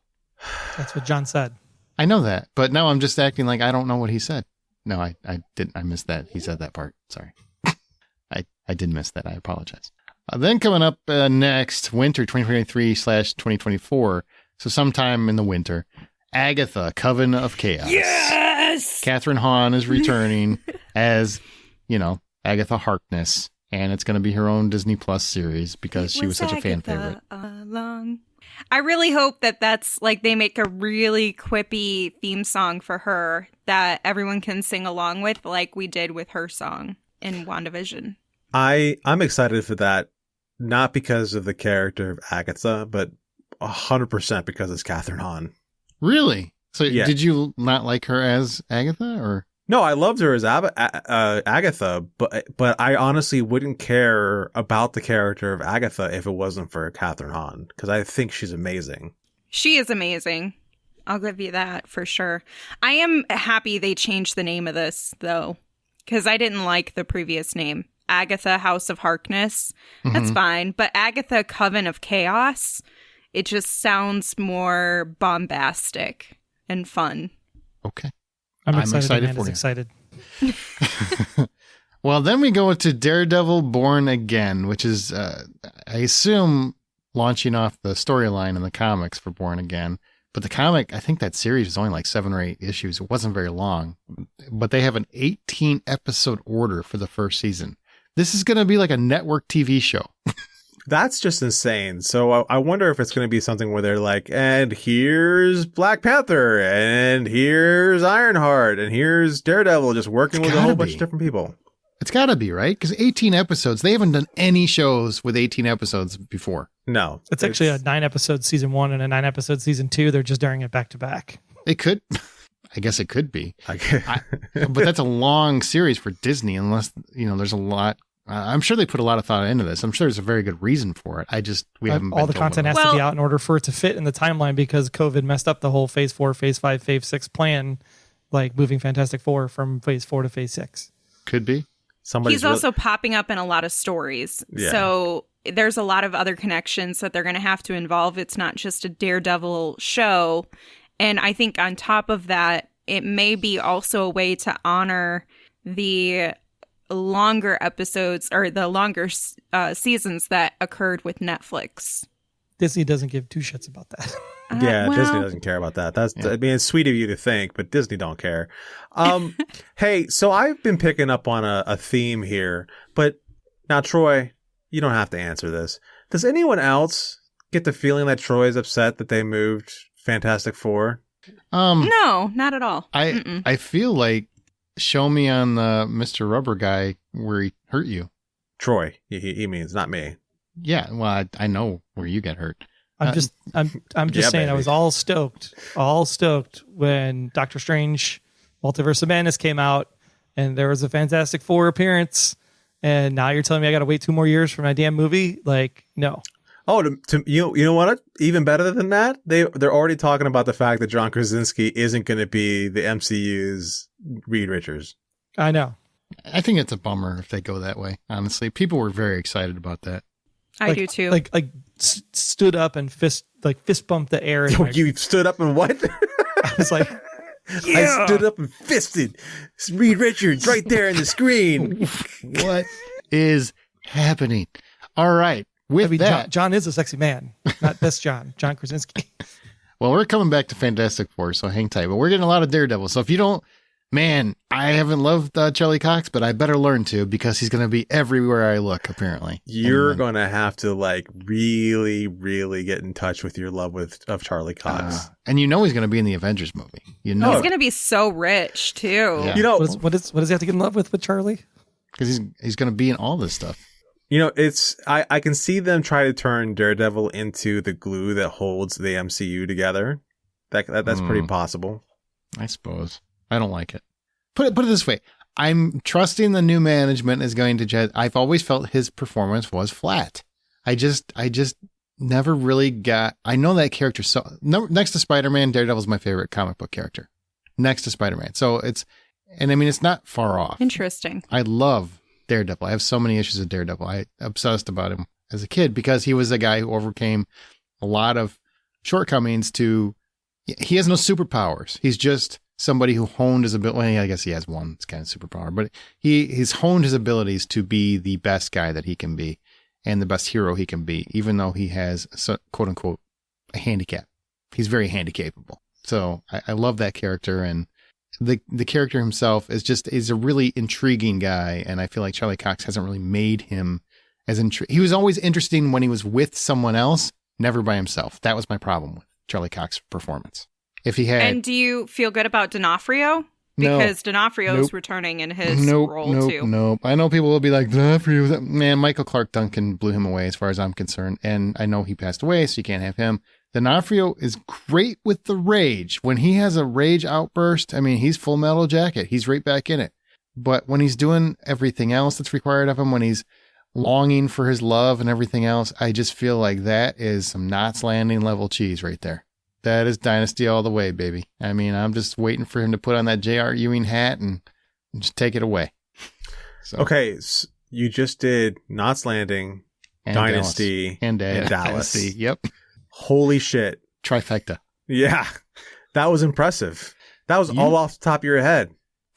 Yeah, that was... Thanks, man. Thanks, guys. The Like- 80s were a tough year. Like the It only was one you year. missed. For me, it was 1 year. It wasn't Yeah. even a decade. The only one you missed was Falcon Crest. Oh, I'll come back to it. All right. I'll figure something out. Moving on to this damn phase that has so much stuff. Captain America New World Order, May 3rd, 2024. That's where Sam Wilson finally takes over as Captain America. I know he has officially become Captain America, but we finally get a movie of Captain America, and I'm really looking forward to that. I hope they take some chances and do some cool stuff with it. Yeah, me too. I'm down for that. Tejuly 25th, 2024. I'm pretty excited for this. Phase 5 ends with Marvel's answer to the Suicide Squad, Thunderbolts, which is a team-up film with a bunch of MCU anti-heroes. It's got Valencia Allegra de Fontaine, Julia Louise-Dreyfus, and she's heading up the Thunderbolts with Baron Zemo, Yelena Belova, Ghost, Abomination, John Walker, and Taskmaster. So, I mean, you're talking, and they've been building this up for a little while. So if you're paying attention, especially in the series, the shows, they've been building these characters up. For sure. Yeah, Yelena Belova alone will get me, Florence Pugh will get me to watch this. Like, more than anything else, I will literally throw dollar bills. She's the better Black Widow. But she really is the better Black Widow of the two Black Widows. You're right though. She really is. Like, there's just like I mean, hands down, she's got all the like the character, all the ability, and you know, Scarlet has nothing on her. I'm excited to see Madam Hydra, who is Julia Louise-Dreyfus, and I'm surprised they're going the Abomination route versus going Red Hulk, because that would actually be much cooler. But they already have Abomination in the MCU, so I guess that works. But they could have done, although he has just recently passed, but they could have done full on Red Hulk with James Thunderbolt Ross, which is where the Thunderbolts get their name from. All right, well, that's coming. I'm looking forward to it. Now, Troy, I'm going to throw this to you. So on November 8th, 2024, it's the beginning of Phase 6, and it's going to start with Fantastic Four. And I believe Victor Von Doom, Dr. Doom, is going to play a very important role in this. And this is going to be the inspiration for the final movie in the multiverse saga. So, or you know, before you get to Avengers and all that stuff. So what do you think about Fantastic Four? And I don't know if it's actually going to be, it's actually the first movie in that Phase 6. So there's no way. I don't think it's going to be that important to Troy, honestly. You know, no, I mean, but really it? it's more of the fact that it's going to be pushed out again into Phase 8, so it's not even worth talking about, because they just don't want to do anything from the old Fox series in the right way. So because I'm just excited that they were going to bring something in from the start to move into the X-Men arena. Like, I think that's where it's all going to end eventually in Phase 7, 8, 9, 10. So this was like the excitement of like shifting gears from classic superheroes into the X-Men side. But unfortunately, it's going to get pushed out again. I have a little bit of reservation about Josh Trank, who is the writer for the 2015 Fantastic Four, being the director for this new one. He's not the director for this. Mm-hmm. No way. Nope. 100% not. I thought that's who replaced John Watts. No, they would never, ever put Josh Trank back in charge of Fantastic Four. They would Okay, never, all right. ever. That got me would like ever really happen. worried when I saw that somewhere. That is probably one of those junk sites that is just trying to get clicks. No, he is not It's called involved. fan fiction. We talked about that earlier. That's not Hey. the kind of fandom that we want to be seeing. No, But you we're click good. it. But people will click that. So No. This wasn't on one of those junk sites. I swear it wasn't. But I don't remember where I saw it. I promise you, it will not be. No, there's no way. So that Josh Trank has burnt so many bridges because of the Fantastic Four movie, Yes. and then if he ran out of bridges, he'd build more bridges just so he can burn them. Yeah, he's not beloved.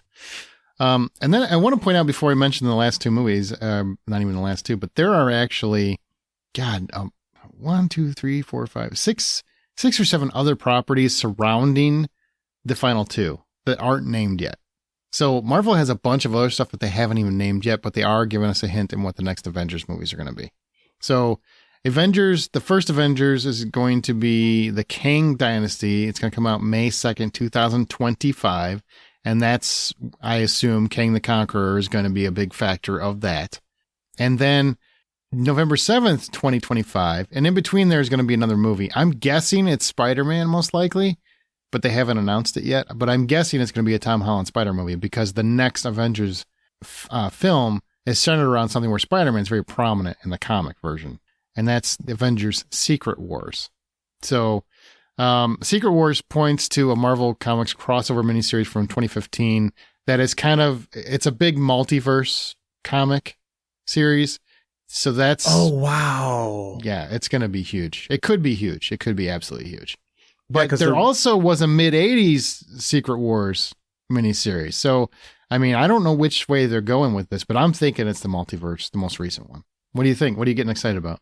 Well, I just get excited about the idea of doing Secret Wars because maybe I'm confusing them a bit, but like Secret Wars goes back to the idea of superheroes having to give out their identities, and Spider-Man's in the center of it because like he's trying to keep his identity a secret, and this is another one of those times where Iron Man and Captain America are split in which side they're taking on this whole thing.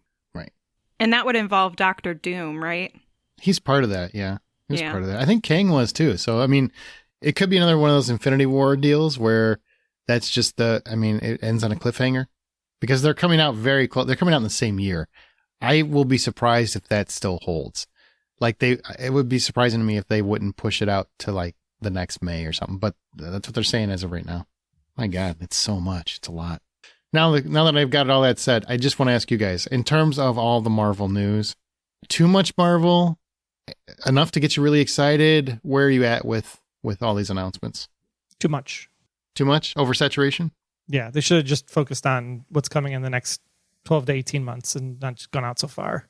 Well, this speaks to the idea because I know we talked about it a little bit at the beginning of the show, or we talked about it during the bonus episode. But like we are feeling a little bit like Marvel has blown their wad and they don't know where they're going with everything because this phase that we're currently in hasn't been the greatest of phases, and you can probably blame the pandemic for that or not, but we're not the only voices out there saying that there's something up with this phase, and so Marvel probably felt like they had to come out swinging so that they can maintain their what's a good word for domination?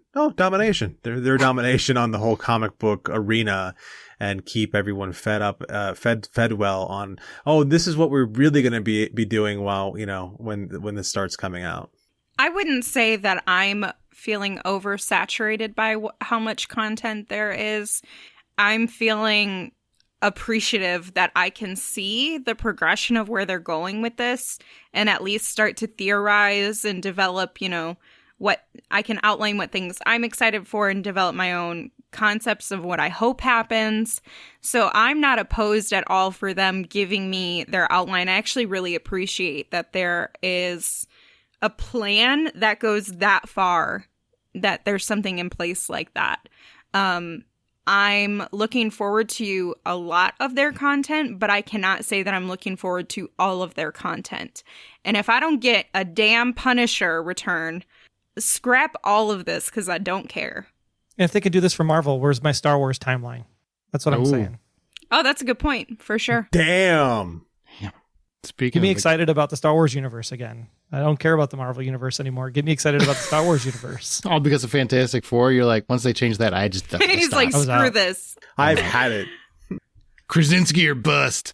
That's where I'm at right now. There's no Deadpool 3 on the lineup. I mean, come on. That's what I'm pissed about. All these freaking movies, and I don't get a Deadpool 3 yet. They keep saying, "Oh yeah, we're working on it." I feel like you're just massaging me massaging my temple before you hit me with the bad news, man. Well, I feel like the Guardians movie got pushed out again farther. It was supposed to be the end of this year. Now it's the next year. It Okay, did, but we're still in a pandemic, so I give them some leniency when it comes to Well, that movie's pushing done. We're dates always and going to be in a stuff. pandemic. The monkeypox thing is like taking over the world now. It's That's like it true. doesn't matter anymore. Get your shots, take the pills, go to the theater. Troy's just Troy's like, over whatever they it. tell you to take it, just do it. Get to the theater. I got to see my Adam Warlock movie. Got to see Rocket Raccoon. Now, see, those effects look great. And I've seen what raccoons look like. Doesn't mess me up. Stupid Hulk. That Hulk, She-Hulk is... So it's a TV show, not a movie. yeah, I guess they put more money into it. They But that's have it with enough Comic-Con, money; man. they I can make think her we are look good. better. I mean, she looks great. She doesn't need any help. Nope. And yet you still refuse to finish Orphan Black.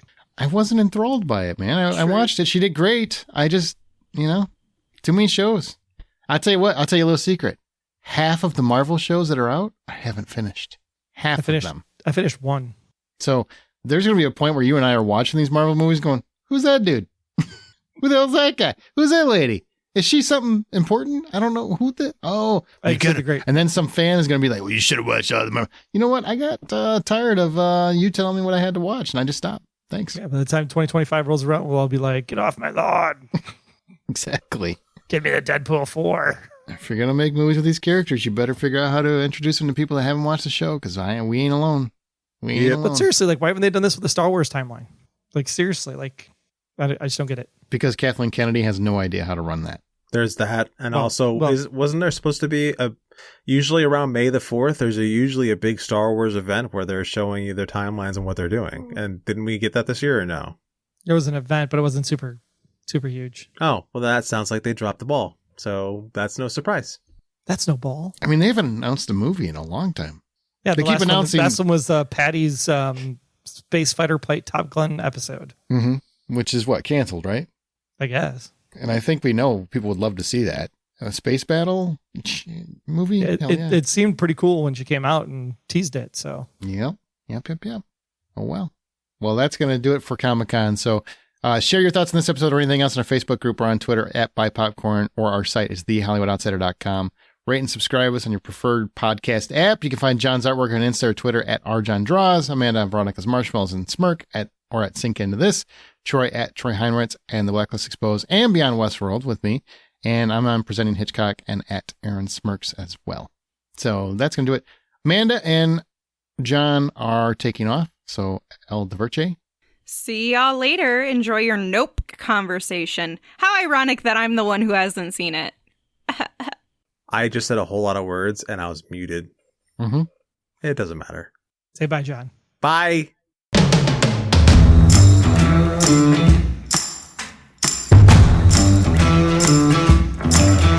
Okay, so Troy and I are going to talk about Nope. That's right. We're going to talk about Jordan Peele's Nope. Now, we're going to do this a little different because this episode's already gone a little bit longer than we intended, but we want to talk about this movie because there's some specific things we want to talk about. Overall, the film revolves around OJ and his sister, Emerald, who are running Haywood Hollywood Farms after their father passes away very mysteriously because of some metallic object fell from the sky.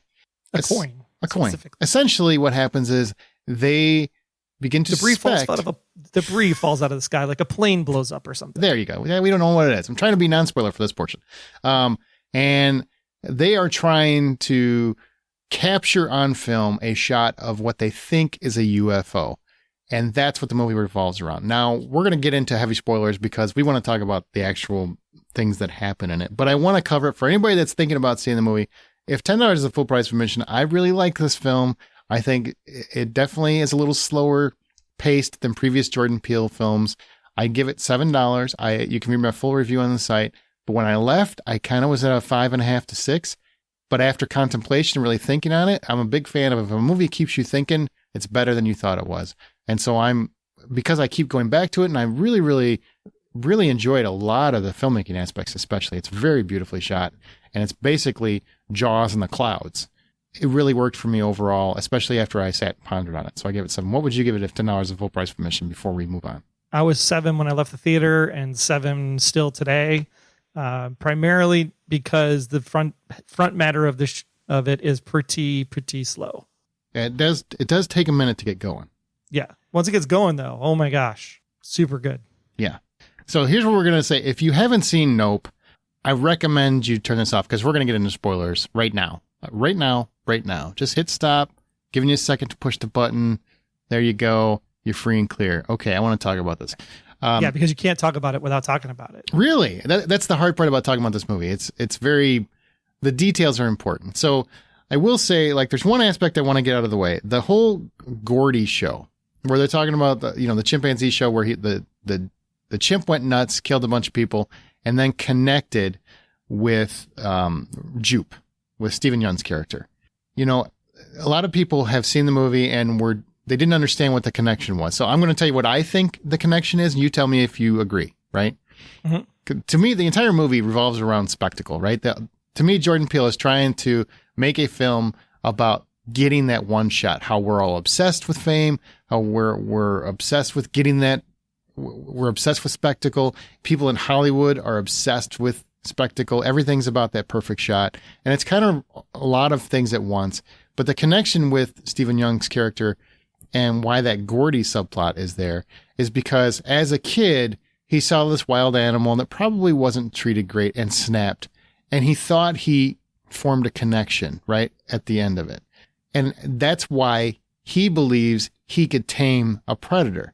I think he believes that because, the chimp wasn't going to kill him, that maybe he had a connection. And maybe this time if I treat it right, this predator will be okay and won't kill people and I can tame it.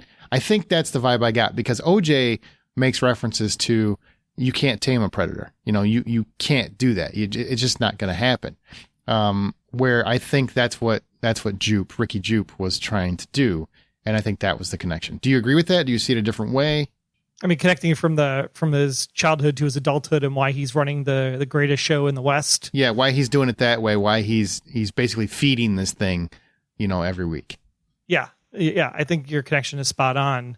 The Gordy parts specifically, though, I think are more tied into one of the bigger problems that we have in society, especially when you think about era that TV show aired, is it's really about, people that are minorities and underserved and underrepresented.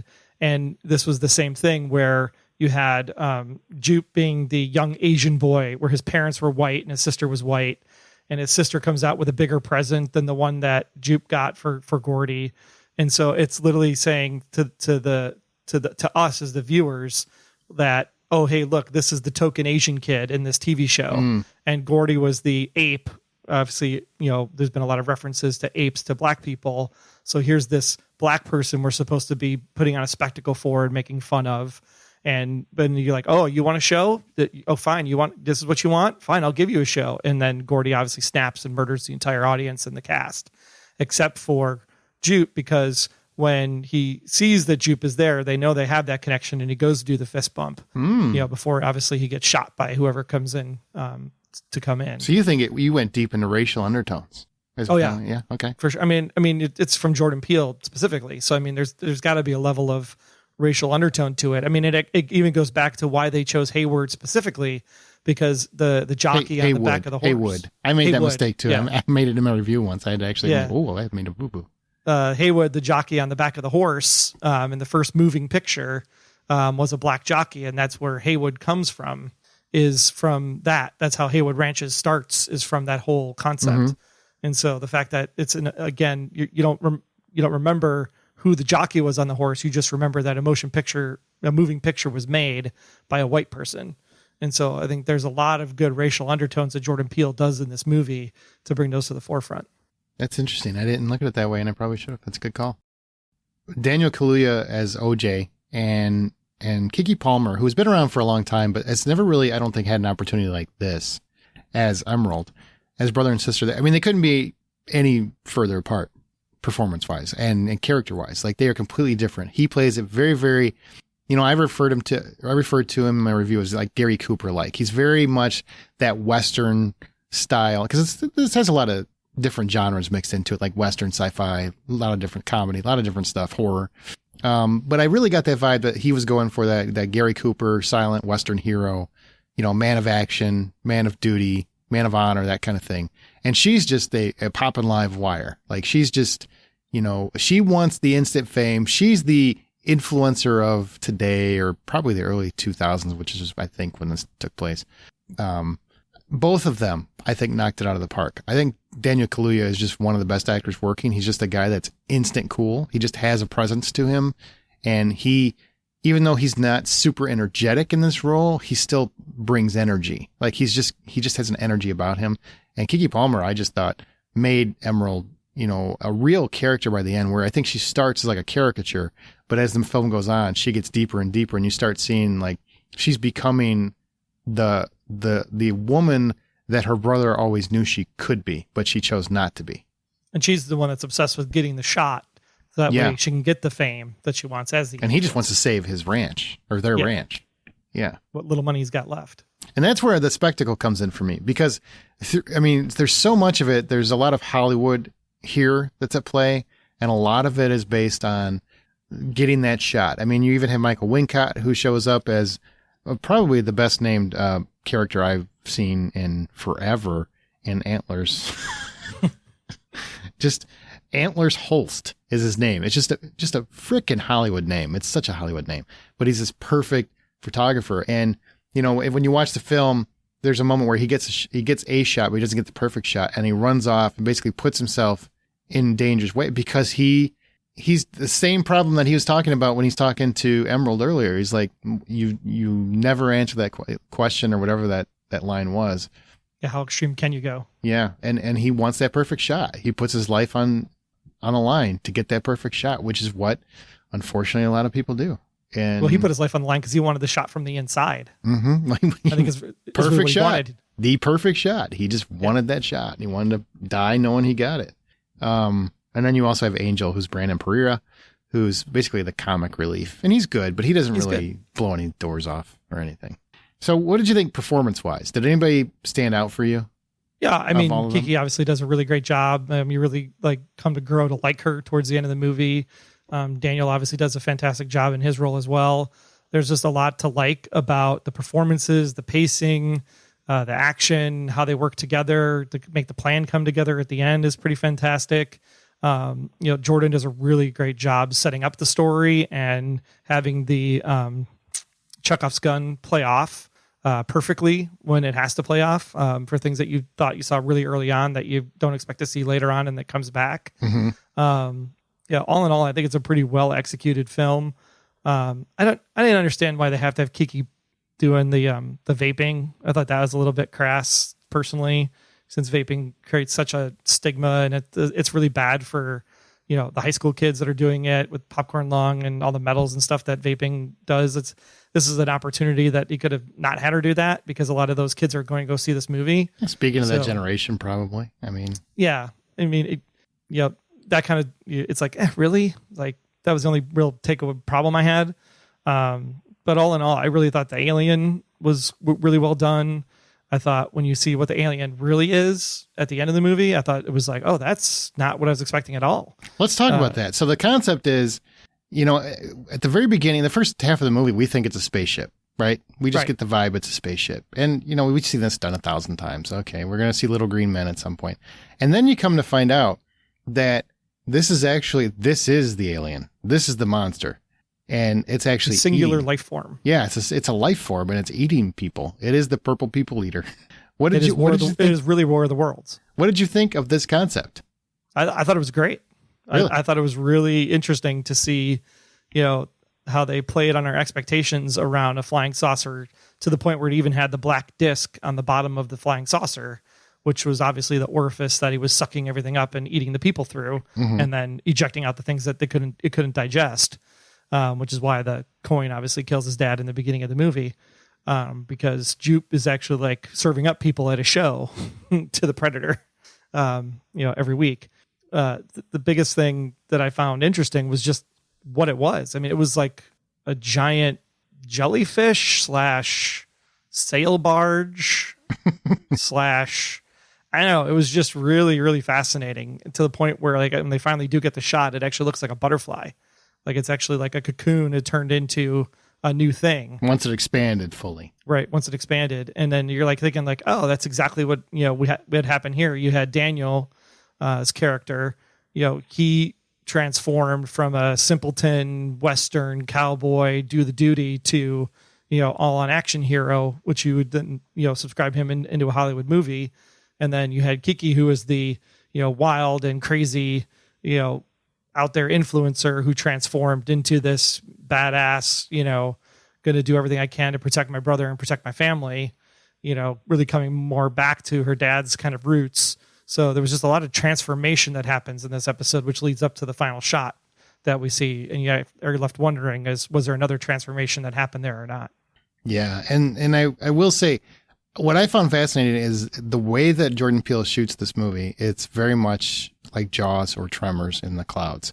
It's a menace, but it's very much an unseen menace for a great portion of the movie. We only get bits and pieces, and they really play with lighting and atmosphere, and that whole scene at night with the rain, where the thing is covering the house and it's basically bleeding all over the house. The blood of others is bleeding all over the house.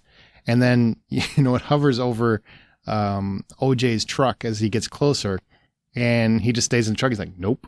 And he keeps checking. There's a lot of beautiful cinematography here. Yeah, the power line shot along the mountains, and then having the power lines go out one by one as the alien is flying around the valley. Mm-hmm. And then the power lines come back up again, and just the dimming of the lights and the loss of electricity and the loss of power and sound and music, and just that ramp down and then the ramp back up, as the alien moved around from different areas, and how they use that to actually track and find the alien. I thought that was really fascinating as well, because it plays on all of the alien stereotypes that we've seen. Like if alien encounter is going to happen, your radio is going to freak out, your lights are going to turn on and off, and they play with all of that stuff in this movie, like you would assume, but that's not really an alien spaceship; it's actually an alien itself. And I like how they use all the different opportunities to basically give this alien indigestion. Yeah, like that's the weapon of choice, and I think that's fascinating. I thought that was hysterical. And essentially, Emerald kills the alien with, something it shouldn't have ate. Basically, it exploded in its stomach, essentially, right? It's like Jaws. Yeah. The tank in the mouth, poof, essentially that's what happened. Sucked up a Mark's Big Boy balloon. Yeah, that was pretty fun. And I love the ad that if you don't look directly at it, it won't eat you. Which, that's obviously, horror movies always have their own rules, which happens. And I like that because it really played into how the movie played out. It gave them opportunities. And, also, some of the factors of the fact that this was its own monster saved characters like Angel was wrapped up in barbed wire, which is a big reason why he was saved, because he's too painful to eat, Right. And I love the early shots where you kind of get a look inside the stomach or mouth or whatever you want to call that. Yeah, the rectangle. Yeah, because you don't know what it is at first. Then as you learn, you're like, oh, that's gross. And there's the one scene where it's like the woman's in there and the walls squishing in and like almost suffocating her and closing in tighter and tighter. Yeah, so good. So which part of the ending is the important part that you want to talk about? Yeah, I think the final shot after obviously Kiki saves the day, gets the shot on the picture from the well, and then she looks up, and there's like a sign that says, out there, out yonder, out yonder. Mm-hmm. And then underneath the sign is where Daniel Kaluuya's character is standing or sitting on a horse. And what happens prior to that is that he's actually luring the alien away so Keke Palmer's character can escape and get to the ranch theme park. And so you're assuming that because he looked the alien directly in the face, mouth, whatever, that the alien actually did eat Daniel Kaluuya's character. Mm-hmm. And so when she's seeing him there, you don't know if she's actually seeing him alive or if she's seeing him dead because of the out yonder statement above his head. Yeah, you and I talked about this after we both saw the movie, because my wife is very adamant that he lived, because she likes happy endings. Okay, fine. But when I'm watching it, same thing as you. You've got between the two, the monsters between the two of them, and he's doing the "I'm watching you" thing, which is a nod back to a story that she told before. and he's recognizing that, yeah, I remember that very clearly. And also that I see you, I see what you are capable of. That's the vibe I got. To me, that was him saying, I know who you are. Be that person. That's what I got from that back and forth. Like, I'm willing to sacrifice myself because you're going to make something bigger of yourself. Because you can do this. You can get this done. One of us isn't going to make it. I'm giving you the shot. And so he looks directly at it. And same as what you were just saying, to me, that means he died because he knew very well he shouldn't look directly at it, and he did anyway. And then you see the cloud of dust and you don't see what happens to him. And then, she goes off, she gets the picture, she gets the great shot, and she also kills the alien. And then she sees that her brother. Now, her brother is it's very dusty. You can't really get a clear vision of that. He doesn't move on that horse. He's very static, and you don't see or hear from him. You don't see clearly him or hear from him at all. And it does no body have that movement, no head nod, nothing. No wink of the eye, nothing. So it's very much shot so that you make the determination. Like, you get to leave the theater with however you want to see it, which I like that because it lets people have a conversation about it. You know what I mean? I very much think he's dead, and she's just seeing what she wanted to see in that moment. What say you? I'm still 50-50 on it because, you see the dust cloud start to form as she kind of pulls away.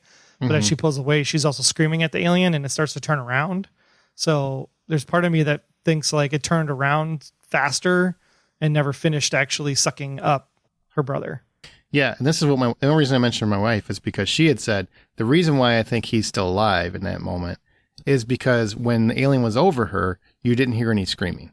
Right. And you did every other time, someone was just eating and they were hovering over another person. So that was her argument. Now I say, I don't think OJ's going to scream. He's just not a screamer. So I could make both cases on that one. He's also a very quiet talker. Yeah, very, very quiet. He's like, oh, you're eating me. Ow, ow, ow. You know what I mean? But are you happy with that kind of ending? Would you rather have something more definitive? No, I think that's what really made the movie for me. Like, I was like maybe 6, maybe 550, just because the beginning was so slow.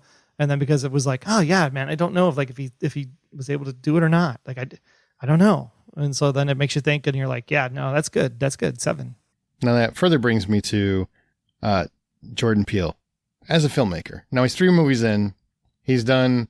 I think this is really more of a mainstream blockbuster. I think it's gonna be very polarizing for people because they want more faster, kill, and it's a slower movie. But what do you think in terms of Jordan Peele as a filmmaker? Do you feel like he is the real deal? You feel like it's an M. Night situation where it's diminishing returns? What do you think? I think it just depends on how many movies he cranks out and how fast they come out. So if he gives like every 2-3 years, maybe there's a movie, get some time in between each thing. I think then you get the sense of a wanting or a longing for a Jordan Peele movie, where if he's cranking one out every year, then I think then you get the oversaturation. I like what he's done so far with the 3 he's put out. I think it's creative, it's new, it's fresh, it keeps you guessing. I went and saw this one in the theater. I didn't see the other 2 in the theater because obviously aliens. But it was really, really good. My daughter thoroughly enjoyed it the whole way. And beautifully shot. He's doing the Tarantino way.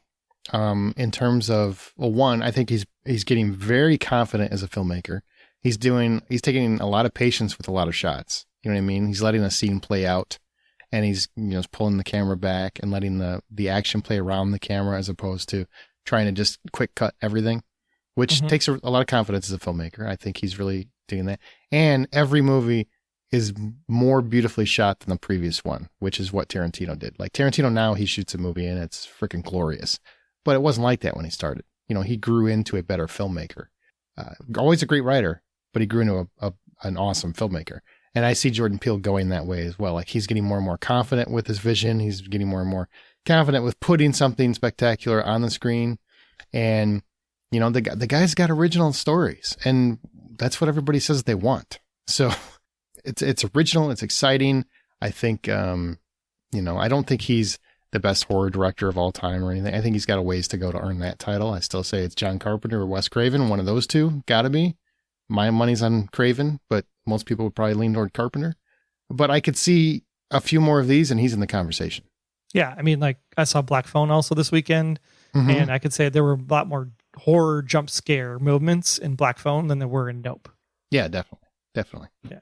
Um, This is just a really good commentary piece.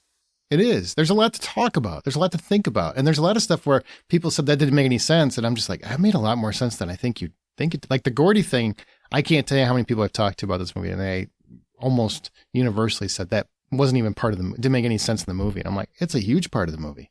It's like the whole purpose for why he does what he does. Yeah. It's really his fuel. But can we talk about the one thing this movie does not address? Sure. The freaking shoe in the Gordy set. Why is the shoe up? Why is the shoe standing up? Why is it such a focal point? I couldn't figure it out for the life of me. For the life of me. I tried and tried. I even tried to read some articles. I'm like, somebody's got this right. Nobody has the shoe. Do you think maybe it's because it stands up when a UFO is present and it's always been in his life? I don't know. I'm just trying to find connections now. I don't know with the shoe. I'm like, was there a balloon that was tied to it, and was there something behind the shoe, and we just didn't see what was behind the shoe, and it was propped up? And he kept it, right? Like he has it in his. Yeah, he had the shoe in the museum. What is with the shoe? Now that's the question. Everybody's going to ask Jordan Peele about the ending, and I'm like, no, ask about the shoe. That's the important part. I stayed for the after scene credits, assuming that there was going to be something about the shoe in the after credits. It's like a backstory. Here's a little backstory on why that shoe matters. But apparently they're going to bring this apparently to Hollywood Horror Nights at Universal Studios. There's going to be an attraction. That's what it said at the end. That's pretty exciting stuff. That's pretty exciting stuff. Anything more on Nope before we close it all out? Now I'm thinking about the damn shoe again. You missed an opportunity. You should have just said nope. Nope. Too late. Too late. You ruined it. Damn shoe. Shoe ruins everything.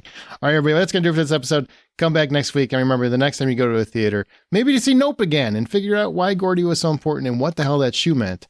Buy popcorn. I